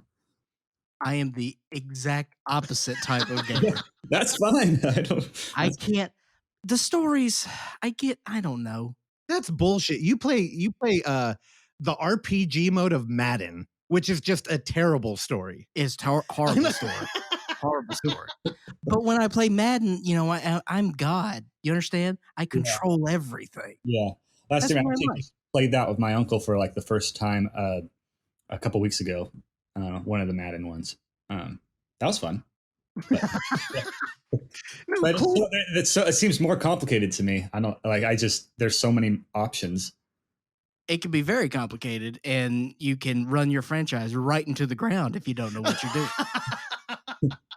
doing. My favorite thing was when you recognized a guest voice from Madden. Yeah, one of our former guests. Was that Vayu? Yeah. He was in that story mode in Madden. He played the general manager of the New York Giants, and he looked familiar when we saw him in the movie. I was like, wait a minute. Did he play this bit part in this video game for 45 seconds? That's pretty cool, though. That's an honor. But then he said he made like $100. No residuals. You figured they'd throw a little bit of... But he got the fame. Matt, do you understand how big these games are? No. Madden's terrible. I'm not even convinced the NFL's that big anymore. It's still big. Okay. It's still big.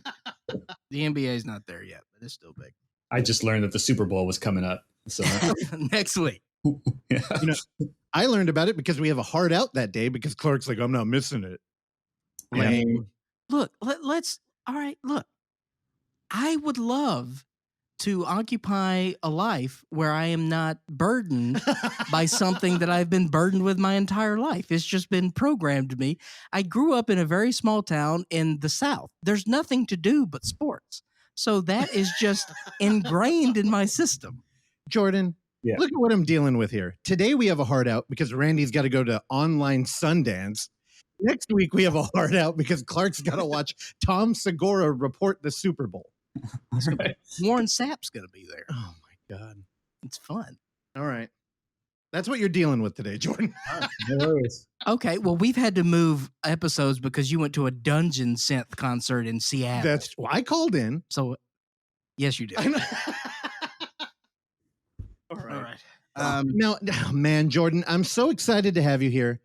It's been a long time in the making, and oh man, I'm kind of bummed out that we're just teasing your film. It has been a long time. Yeah, it's been a minute. Yeah. You want to walk through of how I don't Jordan know, it's got kind on of a our boring radar? story.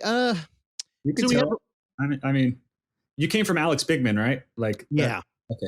Yeah. Yeah, Alex, he was on set of another of our buddies, Robbie Smith, who we name drop all the time on this damn show. Okay. He's a filmmaker out here from the East Bay. And I was talking to him. What did Alex produce? He was on a movie that everybody hated. And I was like, dude, I wrote an essay about that movie for a book, The Prodigy. And okay. Not Yeah. everybody hated that. I didn't see it, but I know about it. Yeah. People were not fond of it. I thought it was great. And well, we talked about it on Yeah. here. And then he brought you up and he was like, hey, I got another guy who I think's really talented. And, he's just kind of waiting to get out there for people to digest him. And man, what an undersell. I'm not surprised that A24 didn't pick up Sator. You've got the chops for it. Thank you. I mean, I care enough about it. Like that's, and I love the art form of it. So, and it was very interesting, like while making the film, because I made the film started making it a long time ago. So, like I was already done shooting by the time Hereditary and The Witch came out. Oh, really? So, and like that was kind of like the Witch. That was great. When I saw the trailer for that, I'm like, oh wow, this is great. Like this is actually kind of like in my wheelhouse now, and like I want to get Sator out there quickly. And I think the trailer came out, I want to say, for that like 2015 or 16. And then Hereditary played at Sundance, and people are like just reading the articles being like, this is the scariest film. And then they started talking, like reading about it, how it was about the Graham family, which my last name is Graham. And it's about like a grandmother dealing with spirits. And I was like, oh no, this guy copied my. And so I was trying to find the screenplay to that before the film came out, because it was like really, really bothering me. Eventually I did find it, and I read it, and luckily, I mean, it's a completely different movie than Sator. Completely different. And I feel a lot better film than Sator. But the it was so just with the art house, it was it's cool to kind of like be in that realm, and there's people that are starting to be really appreciated now in the film world. Yeah, A24 is weird. Now they're a distribution company, right? And production company, and they've kind of also become a subgenre of horror.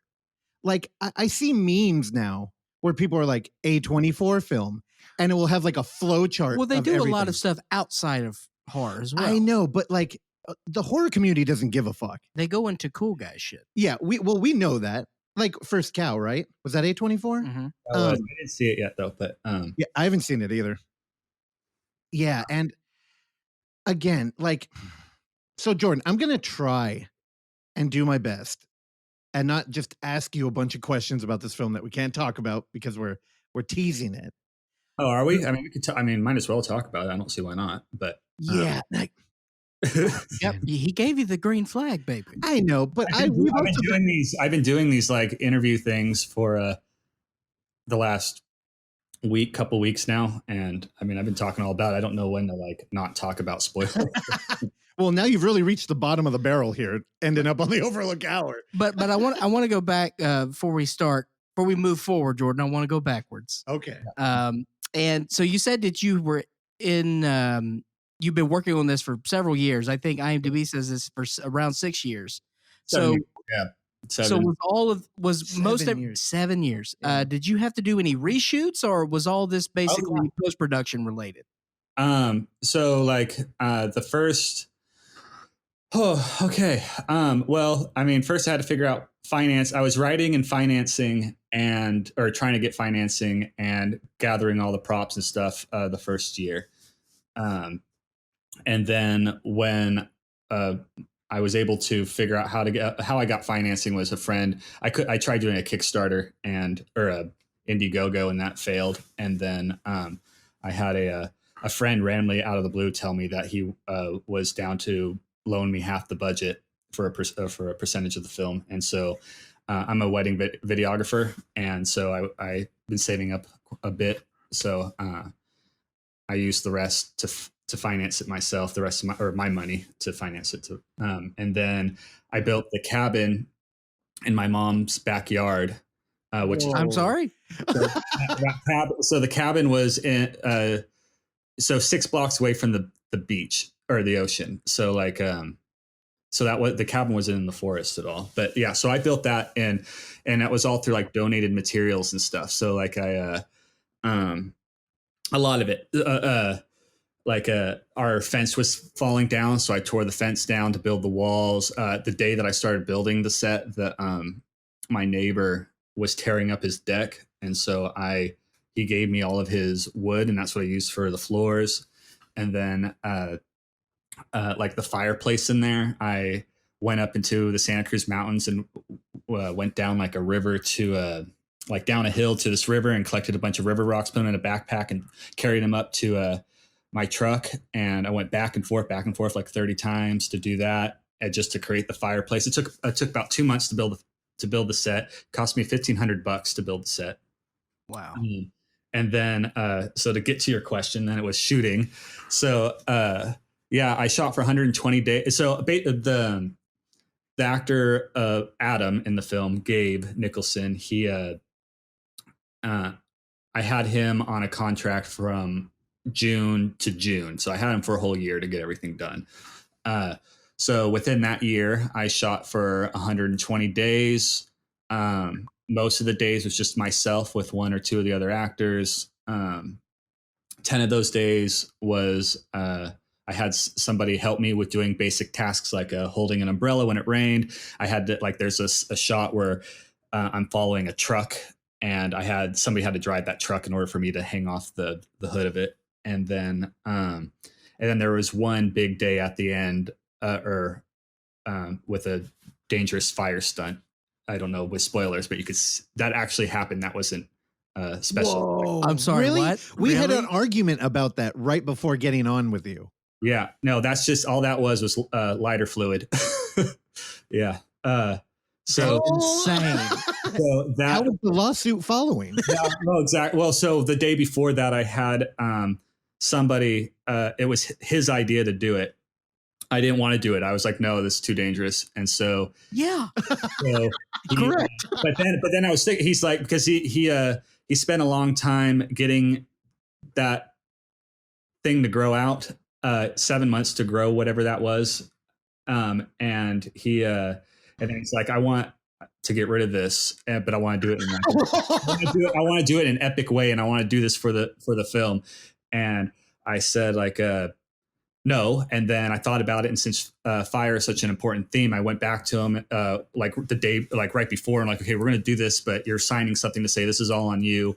If you get hurt, this is on you. And he did, and we tried a bunch of times, but it wasn't working because this thing that we were setting on fire was completely saturated with red water, and so then I had to. I went across the street to my neighbor's house, and I was completely covered in blood and in red water. And the neighbor opens up the door, and I'm like, do you have any lighter fluid? And the first thing he said was, you're not setting anybody on fire, are you? And I said, I'm not. And then he gave me the lighter fluid, and that took 2 takes. Both the takes were in there.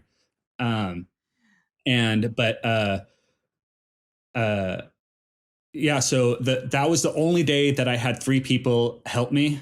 It was for about an hour. It was that actor's wife at the time. She was manning a blood pump. I just needed her to squeeze. I put a bunch of red water in a like a fire extinguisher, a pressure extinguisher thing. Yeah. And so after I hooked up like a blood pump, I just had her squeeze it when I told her to. And then I had somebody there with a lighter, and then a person with a hose. And so just put it out. And so that was our biggest day. But out of 120 days, that was 3 people max one day. So yeah, but like throughout that, like there's a lot of days I was just by myself. There was a lot of reshoots. And yeah, I mean, yeah, I could talk forever. So you'd have to probably be more specific. Yeah. Well, goddamn. Have you ever seen a movie called Headhunter? I have not. Now, I wouldn't recommend this because of any. Well, shit. You like Dark Souls, A lot of people thought the movie was about Dark Souls. It's a fantasy film made by another dude named Jordan that we had on the show, who shot in a cabin in Peru? And so many similar ideas, couldn't be more different films. Yeah. Really? Okay. And- I'm trying to look it up right now. The Headhunter, 2000. Yep. Okay. So that dude made that movie using that's more of a horror comedy, maybe. Okay. I'm being kind of liberal with that description, but man, you can tell film's so collaborative. Yet the thing that both your films have is you can tell there's a heavy auteur feeling and a very minimal crew. Yeah. And did you say both? So I imagine you saw my Specter film. No, I haven't. Okay, you do not need to watch that. Please don't. It's out there, but I consider this one to be my my first. That last one was so because I'm a wedding videographer and I've been doing that for 10 years now. And but when it first started, Michael, the dude that we were talking about with that stunt, so we've been friends since I was 13 years old. He was 11 years old. He's been shooting with me, or he's been acting and with me forever. And when he got out of college, he wanted to start some sort of business. And since I was doing video, he was like, "Oh, let's do wedding videography." And he got all this gear. And so I borrowed that gear just to go. I was like, I just want to make a film. Like, I'm just going to go out and do it. And it's just going to be fun. It's just going to be with my friends, kind of like Sator, but I was not taking that one seriously at all. I was just like, let's just go make something. And spent like a week writing the script, and then went out and shot it. I don't know how long it took. That was a while ago now, but when I was getting close to finish, I made a trailer for it, and then had a YouTube channel post it, and then it got a bunch of attention from sales agents, and then a sales agent, one that I signed with. I mean, they wanted to take it to like the American film market, and I was like, yes, I mean, that's great. Like, let's get the movie to make some money, but it's like, this kind of sucks. This is like going to be my first thing that people are going to see, and I didn't really care about this. And like, I still like the movie, like just watching the film, it's like a found footage type deal, but it's silly. Like it's not like, I haven't watched it in probably 6 years. I'm like really embarrassed by it. All right, Jordan, several things. Number one, you were a young man. Like, we're looking at this movie was what, but we're looking at a decade here. Yeah. And I think you and I are the same age. So you're in your mid to early 20s when you made this. So you made a movie, man. So like the same thing like with comedy. The thing like when I was doing stand up is that you have to fail. Failure's a part of it. No, I'm like, yes, I know. I mean, I've been trying to make films for 21 years now. So like, right. It's been nothing but like trial and error. Now, so. The fortunate thing with stand up opposed to filmmaking is that with stand up, you sort of fail in a vacuum. And I think that with filmmaking, it's a little bit different. Well, yeah, because there's evidence. Well, so I was thinking about that recently, is that I feel like I'm so lucky to start making films before the age of YouTube, because there's really like no evidence really of my stuff that I did back in high school. All the really embarrassing things that I trying to figure out how to become a filmmaker. There's no evidence really of that online, which I'm so glad, because there's like, I know with like filmmakers in my area, there's people that like a lot of people go through this like phase where they and I went through it, I think too, but this was so long ago, where you get your first camera and you get your first editing program, you edit two things together. You're so psyched that you actually edited two clips together. Yeah. And then you start feeling like you are the master of your craft. And I've seen people like after like 2 months of filming stuff already doing tutorial videos online. And it's and I see that just in like my community. And yeah, it's like you're not ready yet. It's not something you can like. I'm still like, I know Sator looks pretty good. Oh, shut a up. lot, a lot of, but a lot. But I mean, like, but by that point, by that point with Sator though, like I was already like, I'm very comfortable with making things pretty. Like I've spent so long making things, trying to make things look good. So that I went into Sator feeling pretty comfortable about that, but like I had to completely learn how to deal with sound and do with color grading and lighting, really, almost too. I never worked with actual like real lights before Sator. But Jordan, I think we would go into much scarier territory if like you finish a film and then you're content with it, because then content is that's the devil. Yeah, no, that's I'm very. Oh no, that's definitely. I totally agree with you, and I say that too. Like if I ever thought that I had nothing else to offer, or not necessarily that, but like if like, oh, that's the best I could do, then I would be I would be done. Like it truly is a half and half situation. Like you always have to have some things to, I have room for improvement in these areas, but like you should celebrate your victories. And Sator's a victory, man. Thank you. Oh no, and I do like I am extremely proud of what I was able to accomplish to say there's so, I mean, we can get into that later, but so much luck that went on and things that happened at just the right timing. And the experience that I had with my grandmother making this film is so invaluable to me that, and I'm blown away of what I was able to accomplish with this film. Now, as far as the film itself, like it like what it is as a film, yes, I feel like there's a lot to grow with me as a storyteller and making things maybe a little bit more accessible to people. And but as what I was able to do, I am extremely proud of it. And again, like I don't know what you know about the old lady that was in there. Do you know anything about the old lady that's in that film? Nani, character Nani. Well, I'm going to assume that may be your grandmother now. Yeah. Okay. So, like, what do you know? Do you know anything about the history of the film or anything like that? No. No. Walk us through it. All right. So, Sator's been part of my family since 1968. So that's a real entity to my family, and that old lady in the film is my grandmother. And so, my grandmother and Sator were never supposed to be a part of this film at all. Like Sator didn't even come until post-production on this film.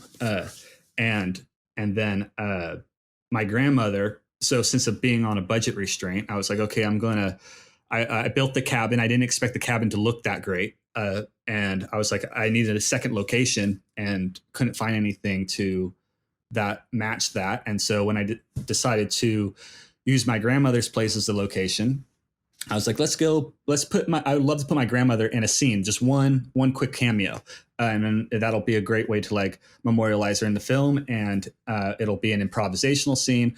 So I went to the actor Michael, or my friend Michael, and I was like, okay, we're going to do this improvisational scene. You're going to meet her on camera, and I want you to talk about spirits and because that might, like, she's a spiritual person, and that will probably get her talking. I don't know how I'm going to use this in the film at all. Just let's just see what you get out of her. And so he started talking to her, and he plays the grandson. So she's all super confused. Like, who is this person that's pretending to be my grandson? And then when he started bringing up spirits, she started talking about the voices in her head and how they communicated with her through something called automatic writing. And I have never heard about that before. It's like, and it's just, why haven't I heard about this? Why did she decide to share this with us or with me ever right now while we're happen to do an improvisational scene? And so are you there? Just want to make sure you're still there.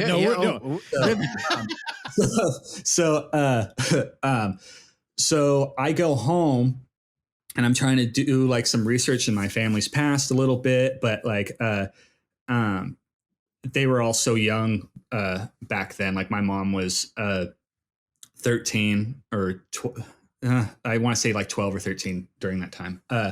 And so it was all kind of like a blur to them, but I would ask, like, do you have any of those like automatic writing, or does she have any of those automatic writings anywhere? And they said, oh no, she burned those years ago. So, but I was like, okay, this is still pretty cool. I have something unique here. I have something very personal, and I need to this is going to make the film a lot more interesting, because I never even heard of really this automatic writing stuff. So then I spent like a week trying to figure out how to work this into the film, just what I already shot. But then I'd go back there with my grandmother and get more improvisational scenes, and you can't tell her what to say. You can't predict anything that she's going to say. And a lot of what she says doesn't work with what the story I was already trying to tell. So I'd have to take another week break and figure out how to make it work. And this happened so many times. Now, what my grandmother got, she was dealing with dementia during the whole time we were shooting this film. And when I got into post-production, dementia got too bad for her to be in that house by herself. So we put her into a care home, and I was cleaning out her back room, the end of Sator, like the very, very last shot. I won't spoil it, but yeah. So that back room, I was in that back room going through her closet, and I found 2 boxes. It was one box had all of her automatic writings. There was hundreds and hundreds and hundreds of them. All the ones that you see in the film, that's all hers. I didn't create any of those automatic writings. And then there was another box, and the other box was a 1,000-page journal documenting every single day with Sator for 3 months in 1968. And a little history of that is, so in 1968, my grandmother got possession of a Ouija board, and she summoned up a whole bunch of voices. A lot of them were just initials like QXS, ANN. There's QXI, and QXI was like the evil one. And then there was Sator, who was the one that ruled, that was the master of everybody. And so she spent 3 months mainly with him, and it got really crazy and a little dangerous. And my grandmother ended up in a psychiatric hospital herself because of it. Now, even more into my history, I learned in this journal that my great-great-grandmother had voices in her head and ended up in a psychiatric hospital. My great-grandmother had voices in her head and put a shotgun in her mouth when my grandmother was 4. Or it was either between 4 and 6. And then my grandmother as well. And then she ended up in the psychiatric hospital. And then ever since then, Sator has just been kind of like a guardian. And I've always known about Sator. I've known Sator my entire life. I don't believe this in Sator, but I've known about Sator my entire life. It just is kind of like a guardian. And but after reading all this journal, I was like, I wish I had this years ago, because that's a movie I would love to adapt one day. I don't want to do it as like a horror film. And I want to stay in the horror genre or this type of kind of genre for a while, but eventually I would like to adapt that. I also need to get away from Sator. I've been dealing with him now for too long, and I would like to come back to. Okay, Yeah, Jordan, hold on. You don't want to be Icarus. Wait, hold on. First off, thank you for sharing that. Yeah, and That's second of all, incredible. we're going to take a quick break. No. I mean, goodness. Wait, now, okay. So But really quickly though, just to finish this really quickly, is that my grandmother, when I found this journal, I needed to incorporate Sator into the film somehow. And so then it was a race against time, because my grandmother's dementia was taking over to get her to talk about Sator. I was able to do it the first time. The first time I got her around, we talked for, I got everything almost I needed, but then it started getting worse over other days. And then the very last day is the very first shot of the film. And it's just that shot of her face going like, Sator is in charge of me, my life, me. And that took 40 minutes of me just holding the camera at her face until eventually she was able to say those couple sentences. And because Sator was gone at that point. So anyways, that's where the history of that. That's incredible. There's so many things I want to say. Okay. One, wow, Specter was a found footage movie. No, and here's the thing: a little insight, because found footage was bound to come up here, and So we do a film fest. God, it feels like an awful time to do this. We do this every time with every fucking guest. You do it every time. I know. Thank you very much. We're a team, so you're a part of it. All right, that's fair. So the Unnamed Footage Festival is a thing that we do out here, and it's to celebrate found footage horror. We think Did I meet you? Did I meet you in person? I don't know. No, I don't think so. Maybe. Were you at Fantasia? No. Probably some other weird looking dude talking about found footage. No, but like just the unnamed film festival. Oh, that's maybe very familiar, and I feel like I talked to you before. But we've got some little troopers out there that spread the love. But yeah, well, the whole point is just we're trying to create a community for it and kind of get rid of the stigma that the horror community puts on there. Mhm. And one of the things I always say is that honestly, found footage is more of a film fan medium. Like people who buy Criterion movies probably should reevaluate found footage, because really what we're celebrating in those films is the craft of filmmaking. Now, I'm not shocked that Specter was a found footage movie, because Sator is. So I opened up with A24, and I wanted to make a stark contrast there, because the problem with A24 is that they're very polished, very highbrow, and they tend to be light on horror and very they're It's a very generic they're trying statement. they're trying to be cognitive. That's my point. Is kind of when you do it the same way all the time, it's not as exciting. Now Sator opens up in that first act. You're like, okay, this is like an A24 film. I know where I am. By act 2, you're like, you know what? These movies still work. Like even with me, I'm kind of jaded, and I like to talk shit about A24, even though I love them. Yeah. By the third act, I love them too. no, the third act, Jordan, completely different monster.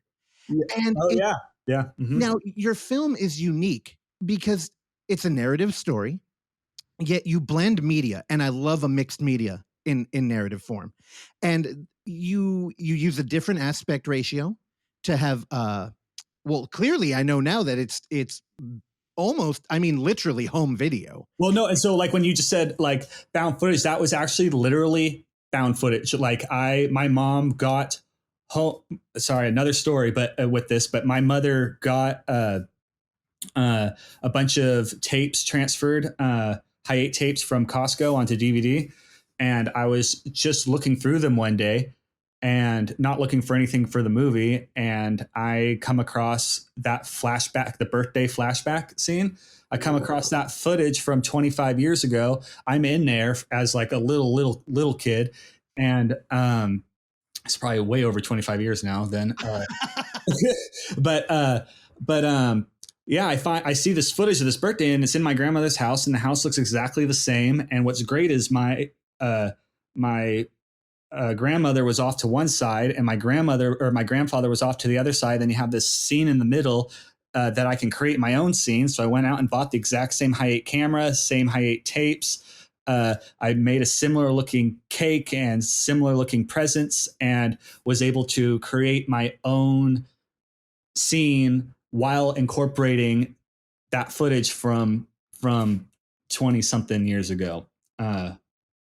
And then I loved the quality of the high 8 camera, and decided I just wanted to keep trying. I just kept shooting with it and just seeing if I can sprinkle some footage in there with the film.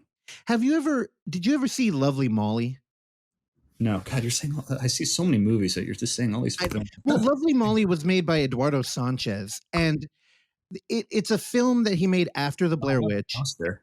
Okay. And and it's got a similar theme. There's a couple, and our protagonist is this young lady who stays at home alone in a rural setting. Well, Also, isn't there footage of a wedding in? yeah, exactly. Oh, And look at while that. her husband is a truck driver, so he's gone for long bouts of time, and she also might have like familial mental health issues, but she's also using drugs. So we have we don't have a trustworthy narrator, and there's blended in found footage moments, and it's the only other film that tonally I could describe matches Sator, because what you get is a very reflective film where we don't have hardly any dialogue. We have a character who's reflecting against nature, so alone with their thoughts. Yeah. And a house can become like a dungeon when you're alone. And lighting is so important. And the lighting in your film, there's a shot, Jordan, that you have where we're doing like a German New Wave thing. And you have a lot of framing where we were looking into a doorway. And last week, after we were done recording with Barrick, me and Randy were talking about that. And just how that's an opportunity for an audience to think deeply about what's going on. And you have this beautiful moment where there's a wide shot, and in the left, we see a door frame with a lantern. And on the right, we have our lead with a flashlight at the front door. And as That's one of my favorite scenes in the whole film, actually. Dude, as an audience, you're torn, because it's almost like a perfect metaphor of the film, where on the left, there's a frame and there was some horror happening in there like a second ago, and it's got the warm lighting of a fire. Yet on the right, we're in the present, and there's the harsh lighting of a flashlight, and he's also got a gun and he's at a door. Yeah. And you're it's far, the camera's far away, and it's very quiet. I'm not cueing you with any sort of sound effect. Music that's going to tell you something's going to be scary. So you don't know whether something's gonna get you there. Dude, Jordan, now here's the thing. Fuck, man, found footage. The thing I love about found footage is we're in such a modern. We have generations of people growing up with film now, and a lot of the signaling from Hollywood is so intuitive that it's kind of boring. I mean, Mandalorian's made a huge thing out of it, where they can take all the tropes of the Western and play with them, and you can have like a ADD audience leave the room, come back in, still be completely invested, still catch everything that's interesting. Now, with found footage, every goddamn camera movement, every cut, every sound, diegetic or not, the lighting, everything is part of the story. And your film is the first one that I've ever seen that has a traditional narrative, not completely. Not completely. But dude, it's the first film that I've seen where, we have a camera doing a long shot down a hallway, and I was still getting like verisimilitude tingles. Like, I'm like, is this real? And I felt in part like so I don't know, elated that a film could do this. But I also felt really dumb, because I'm like, no, it's not fucking real. Like, what am I, 5? Like, I'm watching like the Ninja Turtles, and like, is this a real movie? But now I'm hearing it, and I'm like, it sounds like you made. So just for everybody listening, Sator, you wrote, directed, you're the cinematographer, you did the audio, and half of this story is your real life. Yeah. I mean, just imagine it's just basically me with a couple actors, and that's it. And then post-production was just all myself for 4 or 5 years. Jordan, audio took me. So the other cool thing with audio, though, and that's my most proud accomplishment, is that everything you hear in the film, besides my grandmother speaking, was completely done in post-production. So every little, like every cloth, every click, like the lips moving was my lips making that noise, the breathing. It was thousands and thousands of clips, and it took me a year and 4 months. What? No. So Clark came downstairs. I just watched the film again, just to prep for the interview, and he came down. He's like, this took him like 6 years to make, and I'm like, I bet that was all the audio, because dude, your audio is on point. Thank you, especially for being an indie film. It's incredible. Thank you. Well, I wanted the film to be a specific quality, which is why it took me so long, and audio was the one thing I was the least comfortable with, and obviously, that took forever, and then having to learn how to mix. So I've mixed it in 5.1. And what was great, so one of my favorite like compliments I had on this film from a particular person is when the film was done, got accepted into Fantasia, but I wanted to hear it in a professional like theater environment. And so I took the film to LA and had he's the he mixed the movie Tangerine. Oh, yeah. And so I'm sitting in the room and he's watching the movie and he's taking his notes, and I'm just like, dude, this guy's been a pro in the industry with sound for I don't know how many years, and I am just like, what is he going to say? And then the movie ended, and he looks at me and he's like, do you want to get into sound design? And I was so like, oh my God, no, I don't, but thank you. And then the only thing that he did is because I have a high pitch in my ears. Oh, come on, Jordan. High frequency loss in my ears. So there was, I guess, some high frequencies that I couldn't hear. So he just put a filter over the whole thing that would eliminate some of the high frequencies, and that's it. And so then then when I played it in Fantasia, that was actually seeing it in a real big theater. And I was so blown away, like, because I mixed the film in my room with some speakers. I mean, they're decent speakers, but like nothing professional. But being able to listen to it in a big theater room, I was so blown away that it actually sounded that good. And people were telling me that that was like one of the best films that they heard or of sound at the festival so far. And it's just like, I was very proud of myself with that, because again, that was the one aspect of this film that I went in not comfortable with at all. Now, Jordan, again, I have to give you another huge compliment. Your sound design was it felt so inspired. You had me thinking back to my first film class when we were watching The Blue Angel, and they were pointing out early sound design and how a bell tolling would address an audience and let them know what time it was without having any character need to say anything. Mm-hmm. And it subverted exposition. And I should do that on the show. I know, right? And and I'm watching your film, and I was trying to figure out a way to articulate the style of your sound design. And I kept thinking of Harmony Korine. Like, I applaud that dude for doing Voice of God. Like, he does a VO that will be out of narrative time with the visuals. And you kind of get like a weird human montage effect, like a passing of time that isn't structured for a film.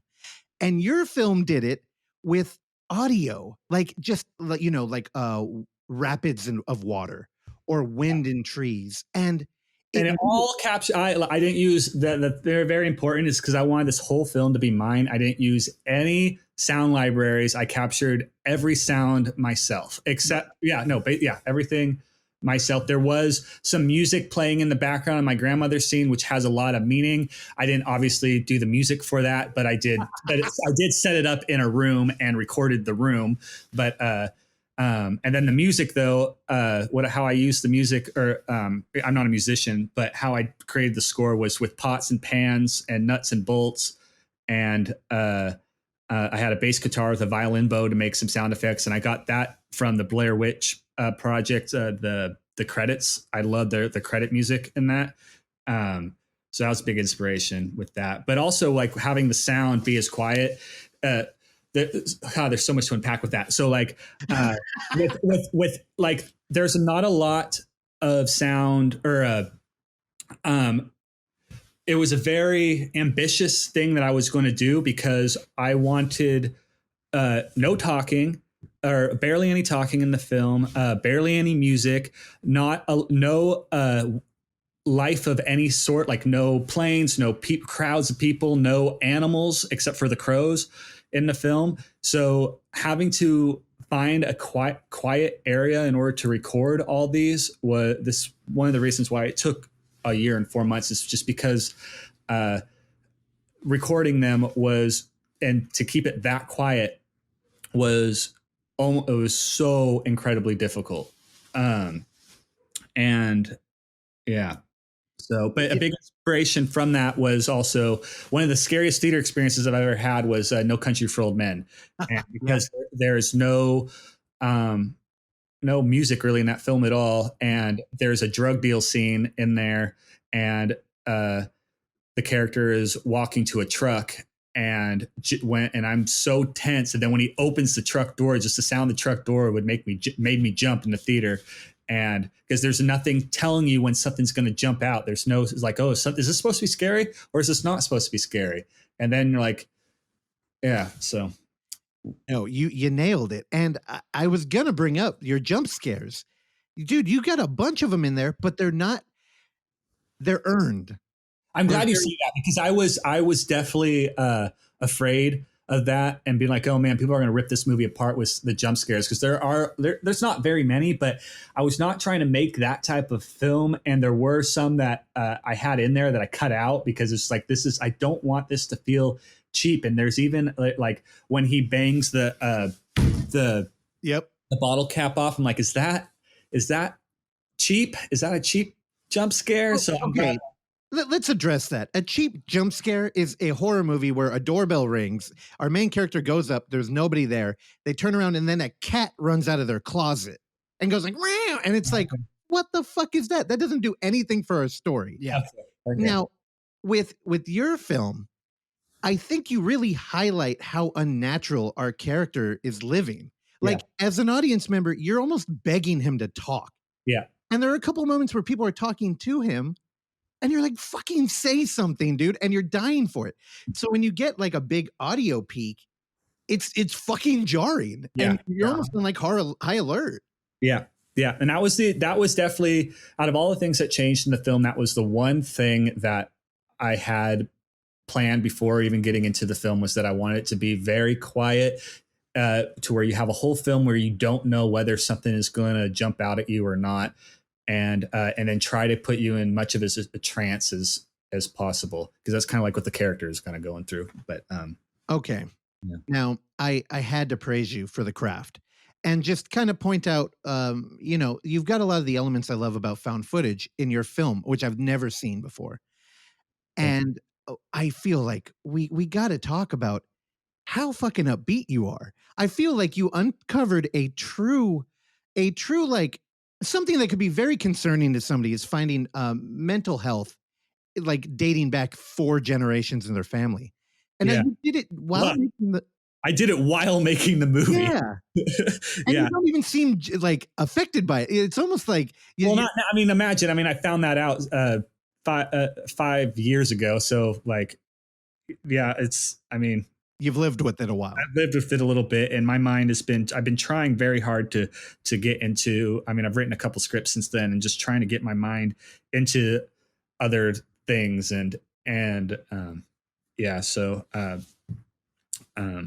lived with it for a little bit now. There was definitely parts when I was shooting the movie where I was like, especially the snow, not so much, I guess my grandmother. No, I did feel that way with my grandmother, but one that I totally remember is when I went to Yosemite for the one day to go, or 2 days and shoot in the snow, and being so blown away what I was capturing with the snow falling from the trees and everything. And, being like, I cannot wait for people to see this. When can this movie be done? And that was 5 years ago that I shot that. So, yeah. And the film's not even out there yet. So, yeah. Well, we're like a week away, right? 10 to 9 days. Yeah.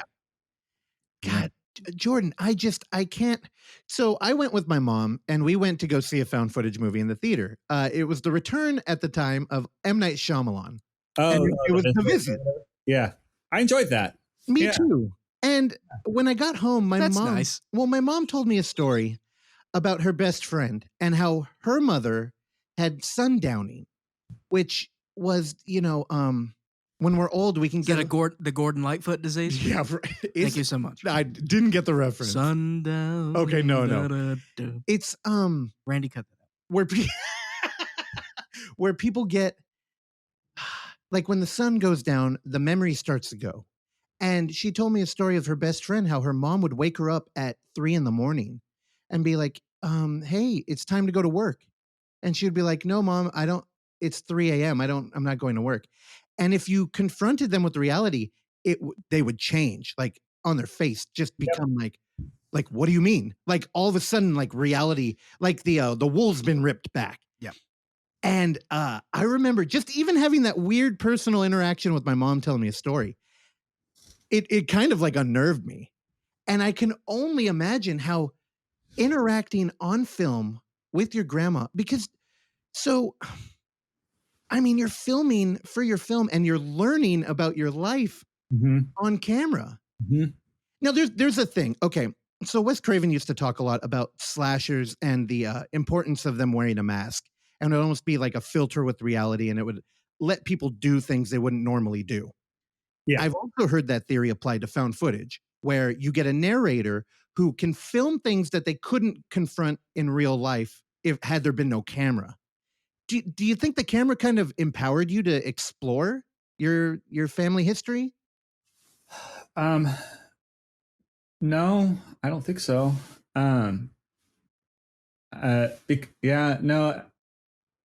No, not with the camera. I don't feel like that. Not, I mean, especially with found footage. No, I feel like it was just the medium was so, it brought just such a cool like texture to it and a realness to it when I was shooting with the height camera. If that's what you're talking about, because I was using the red camera and the high 8 camera. So what I mean is, like, if you had discovered this but you weren't in the middle of a project, would you have felt the need to explore it?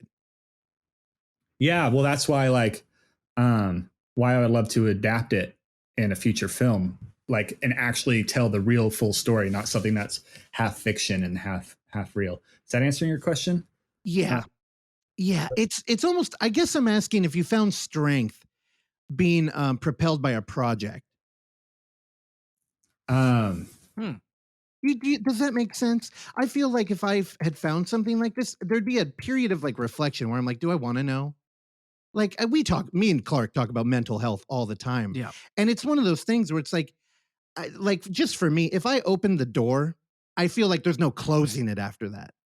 And it's kind of like ignorance is bliss. You know what I mean? So I wanted to find out as much information as I could on this, because I went, example, when you said, do I want to know this? When we found, I know more about my family's history than my family does now, like, because they won't, my aunt, my uncle, and my mom won't read that journal. They don't want to know. But it's so almost not my life, really, because my mom was so little at this point that it doesn't feel like it's really directly to me. More my grandmother. But I was definitely trying to uncover as much information as I can, because that journal, there was a big gap in there, because my grandmother went to a seance with this woman named Jenny, and Jenny was a medium, and I guess a lot of crazy shit went on at this seance, but it's all cut out from the story, or from her journal, and she ended up like fighting with this Jenny character, and so she got rid of it. And so I've been trying to figure out, like, connect pieces and talk to like one aunt that's in she's 95 right now, being like, what do you remember about this certain point? Because my grandmother went before she went in the psychiatric hospital, she ended up running away from, this was all took place in Tucson, Arizona. And then she ended up running away to LA because she wanted to publish this book, or publish this journal, and abandoned her family, and told it, she went to my 94-year-old aunt now. She went and hung out at her place, ran over there, and said that my entire family died in a car wreck. And so I asked my aunt, like, what do you remember about this situation? Like, do you know about this woman, Jenny? Because I'm trying to figure out, like, I want to know what went on in the seance. And then I finally found the real Jenny. I found out where she lived. I got her number, and found out she died like a month before. What? Like like a month before I found that journal and started looking into it. So I was so oh well, I guess. But yeah, so I find it completely fascinating, and I'm trying was trying to dive in as much as possible. And since like I kind of put that aside, and I will dive into that again eventually one day. But I'm sorry, I don't even know if that's answering any of your questions. Everything you're saying is so fascinating that I apologize for being quiet once in my life. Oh, no worries. Oh yeah, there is. I mean, just that like reading that journal, like that time was. It's such a cool, like she had so many voices in her head, and they would all tell her to do things, and she would let them guide her in a car. So she would drive a car by herself, and the voices would tell her where to go, but they would all argue with each other. And my grandmother would end up getting lost in certain places. And then she ended up, she fell in love with Sator at one point and did something called spiritual lovemaking. And then Sator ended up convincing her that she was Eve. And that was a huge like revelation for her, was when she thought she was Eve. And that was like the whole second part of that book. And yeah, there's a lot of things that I don't want to get too deep into, because it gets a little like, I don't know if I want to talk about quite yet. I mean, dude, Jordan, thank you for being so open with this. Like, oh, yeah.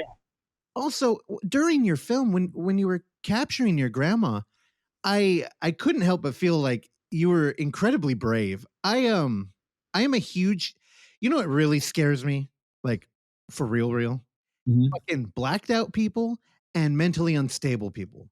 And there's a thing that I feel like there's something with your pupil. And when people are like disassociating, I can't read them. And it fucking terrifies me. And I had an ex-girlfriend whose mother had some mental issues. And she used to say things to me that would fucking freak me out. Like, she'd just be like, "Oh, how was your day? Mine was good. I was feeling really bad, suicidal. But I was on the pier and a crow told me Jesus loved me." And I was just like, "Oh, that's good. That's a happy story." I know, but just the sincerity. Like, right. Now you brought up a story that I got to tell you. When I when I decided I want to do stuff with found footage, when I bought that camera, I went to my grandmother's house at at 10 o'clock at night when she was getting ready for bed, and was just trying to get, like, the credits where she's just staring off. Yeah. So that's I went there and just set up the camera, and I'm asking her questions, and she was saying like, yeah, the voices, they're right here, and like I could see them. They're just right. They're standing right by you, and then underneath the floor, and I have this on tape. I hear this, and I freaked out, and then but like trying to stay calm because I'm trying to get this footage, and then she was starting to get ready for bed, and then she goes and lays down in bed, and I'm walking around that house just trying to get like footage of stuff around. And I go back to my grandmother, and I see her sitting up. It's like all night. It's pitch black in there, but I had like a little light, and I see her just sitting up, and she's like zoning off. And I'm like, "What are you doing, Nani?" And she's like, "Oh, just listening to the voices." And yeah, that tripped me. That tripped me out. And then having like one of the other scary things is when going to that house alone, because if we were shooting like a big scene in there, I would have to, because I put all the candles in there and had a fog machine. My grandmother would have freaked out, so I put her in put her at my mom's house while I went and shot there. Then as I was cleaning up at like 3 o'clock in the morning, I had to make sure to have all the TV and everything on, because that house just gives me such a creepy vibe. And I heard in the back bedroom, I heard like it felt like it was like 5 shoeboxes in the closet just tumbling. And then I ran, it took me a while to get back there, and then nothing happened. Oh, God. Jordan, here's my wish for you, because both Russell and I are in accord here, and that doesn't happen. It happens sometimes, but it doesn't happen every day, to be honest with you. And we both agree that you have a great future ahead of you. You're a supremely talented guy. But Jordan, let me tell you something. You need to find a team because you're doing everything by yourself. I'm worried about your health. Oh no, I'm never doing it again. I'm sorry. Yeah. No. This was a once in a lifetime thing as far as doing it myself. It was and wanting to do it myself to prove that I have some value, because it's so hard to get noticed.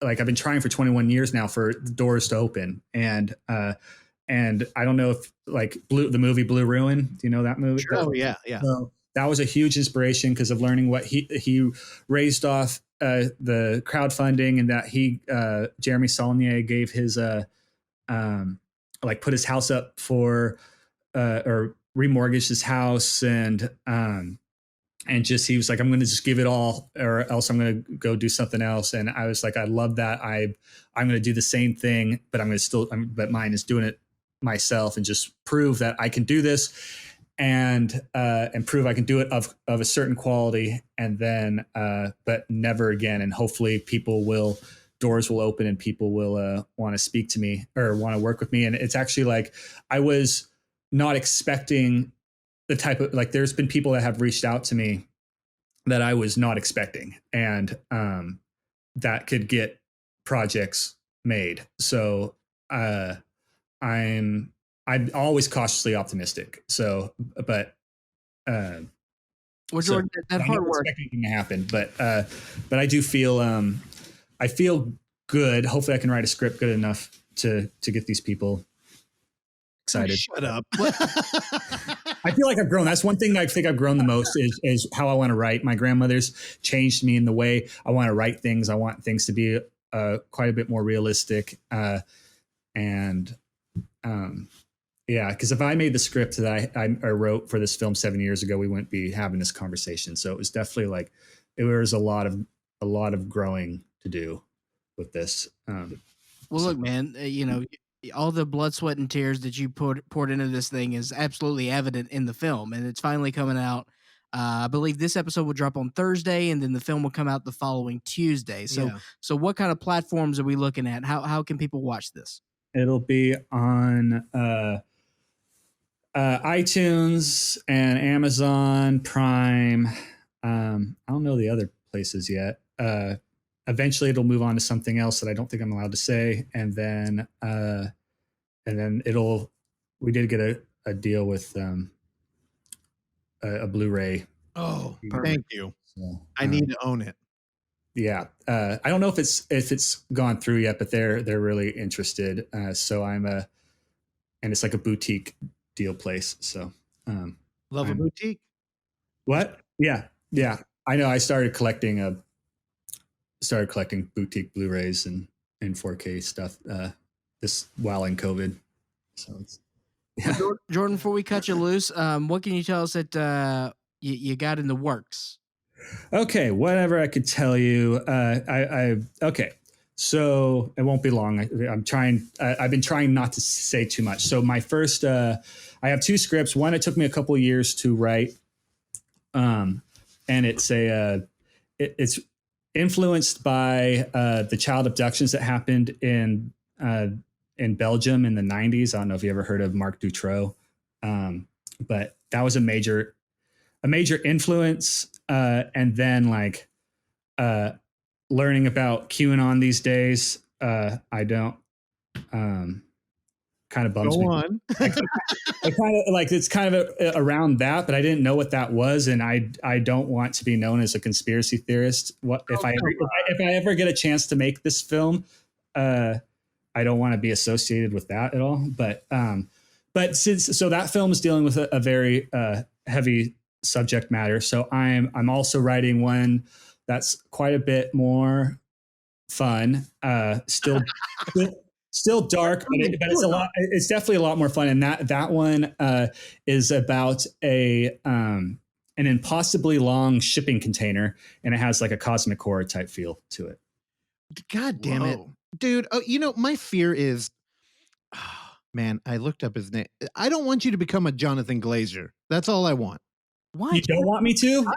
Do you know Under the Skin was like the biggest influence on this movie? I understand. And it's, it's that perfectionist, obsessive beauty that you get from a JG. And we only get like 5 films out but of then him? we got to wait a decade in between. That's Well, the thing I yeah, don't- I'm hoping not. Like the reason with this shipping container one was to be a small, even though it's probably going to be massive. I mean, not massive. I'm trying to write smaller films, but the whole idea was like, okay, well, this almost the half the film takes place within a shipping container, so that should be pretty cheap to make. But then it has its cosmic feel to it. Yeah, I hope not. I really hope not. But. However, Jordan, if you do become a Jonathan Glazer, I don't think that's a bad thing. The other thing is that I am such a perfectionist, and I want things to look a very certain way, and use as less special effects as possible, and or like CG, have everything as in camera as possible, and I'm gonna probably be pushing for that as much as possible in the future, because a lot of the films that just come out these days, I'm not excited about. I'm more excited about documentaries that come out more than I am on feature films, and so I'm going to continue to make them as my perfectionist self as possible, I guess. They're all going to be arts. I mean, this one was so, Sator was so like art housey. I feel like it's almost like Eraserhead. Like it's almost like hard to like digest certain parts, and it's not going to be for everybody. I know that like when going into it's more like a film for filmmakers. Again, it was like my calling card type deal, but I want to make films more accessible to people. Boo. But it's more accessible as like that. Let's say that was my Eraserhead. Next will be like Hereditary or The Witch or Midsummer, like that type of like, or The Straight Story. You could go that type of David. You know Lynch. what? When you were talking about Sator and not making it completely horror, you know what movie came to mind? We showed a film at UF called The Midnight Swim. Check that one out. It's a in-world camera narrative. It's found footage, but it's haunting and not horror. Almost won the damn festival. It almost won, and nobody's seen it. It was made by a female director. It is the most, oh man, it almost like rips empathy out from you. And yeah, I'll check it out. Yeah. I'm sorry, like a big influence for me is like going forward has been like Killing of the Sacred Deer. Oh yeah. Like that's the type of horror that I'm into. So I'll be staying a little bit. I'll be getting more and more away from like the jumpy scares and things possibly popping out at you. I love the atmosphere, as you can tell with Sator. I want to keep things creepy. I feel like I can do like I understand dread really well in an atmosphere type way, and so I want to be able to keep that going. But I want characters to actually talk. I would love to have some conversations going on in the film. And feature films, and and it is really nice writing, because I wrote Sator with the capabilities of my actors, because I know I've been working with them forever and I know what they're capable of. But it's really nice to be able to write and not have anybody in mind, and not any restrictions on that, except for like budget. I'm trying to write smaller films. Dude, I love you're talking about the capability of your actors. It's like we got a quiet movie and we light one on fire. Yeah. Jordan, you're the best, dude. I wish, just for everybody listening, the film is not all dreary. Don't come in with a violin next to you ready to play. He's got a lot of humor in there too. Do I? Oh, I get, well, but the humor is like dementia. Like that's so. No. There is, I can tell that you filmed a fake commercial for Santa Cruz Beach Board. Oh yeah. Well, I filmed that. That was actually the opening of my Specter film. So that I filmed that a long time ago. Oh, by the way, Jordan, we will be watching Specter. Yeah. All right, Just so know I don't enjoy that film, but yeah, no. And then like in the other stuff in the TV, like I shot that that was home movies from or a short film that I did in high school. Because I love having like connections, like that people will be able to be like, oh yeah, that's something that Jordan Graham did. Like there's signatures of mine. Well, not signature, but things that are personal to me all throughout the film. Like you'll see there's a monkey mask in Sator, like that's on the that's framed up in the cabin. That mask was the first prop to my very first short film that I made when I was 13 years old, that got me wanting to actually make films. So I love putting stuff like that in my film. Where is that available? The short film, that's actually a found footage. It's called, it's on YouTube. It's a found footage, one shot. It's so awful. It's so awful, but you can actually find that. It's called, what the Run Like Hell. I've already seen it. I feel like I know that title. It's but yeah, I made that in year 2000, and my voice is all super high, and it's the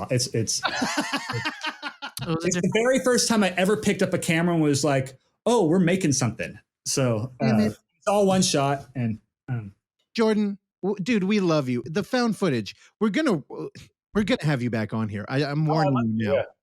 Yeah. And you know, I wish I knew you had such a good sense of humor, because we were getting so personal for a minute that I didn't drop jokes like Jenny from the block or when you said you got Jenny's number, I definitely wanted to say 86457. Dude. Yeah, no, I don't. You could keep. Dude, I don't have a stick up my ass, dude. Yeah, QAnon with the Ouija board. It was all right there. Jordan, we love you. We gotta let you go. This will be up Thursday. Dude. Again, amazing fucking film. I appreciate it. It's really nice to know that people are actually like enjoying it, because it's definitely I'm when you were saying earlier about being content, like I now am starting to have a hard time watching the film, just because I feel like I can do better now. So it is nice knowing that it's affecting people in a good way. Dude, Jordan, it's the only film with the traditional narrative where I was looking at beautiful imagery of the forest, of like fantasy settings where there's dual waterfalls coming in front of a cave. And yet in the back of my head, I was thinking, my God, this man is out there alone. I know it. Yeah. It was terrifying. Dude, congratulations, man. It's amazing. Thank you. All right. Now get the hell out of here. We love you, Jordan. See ya.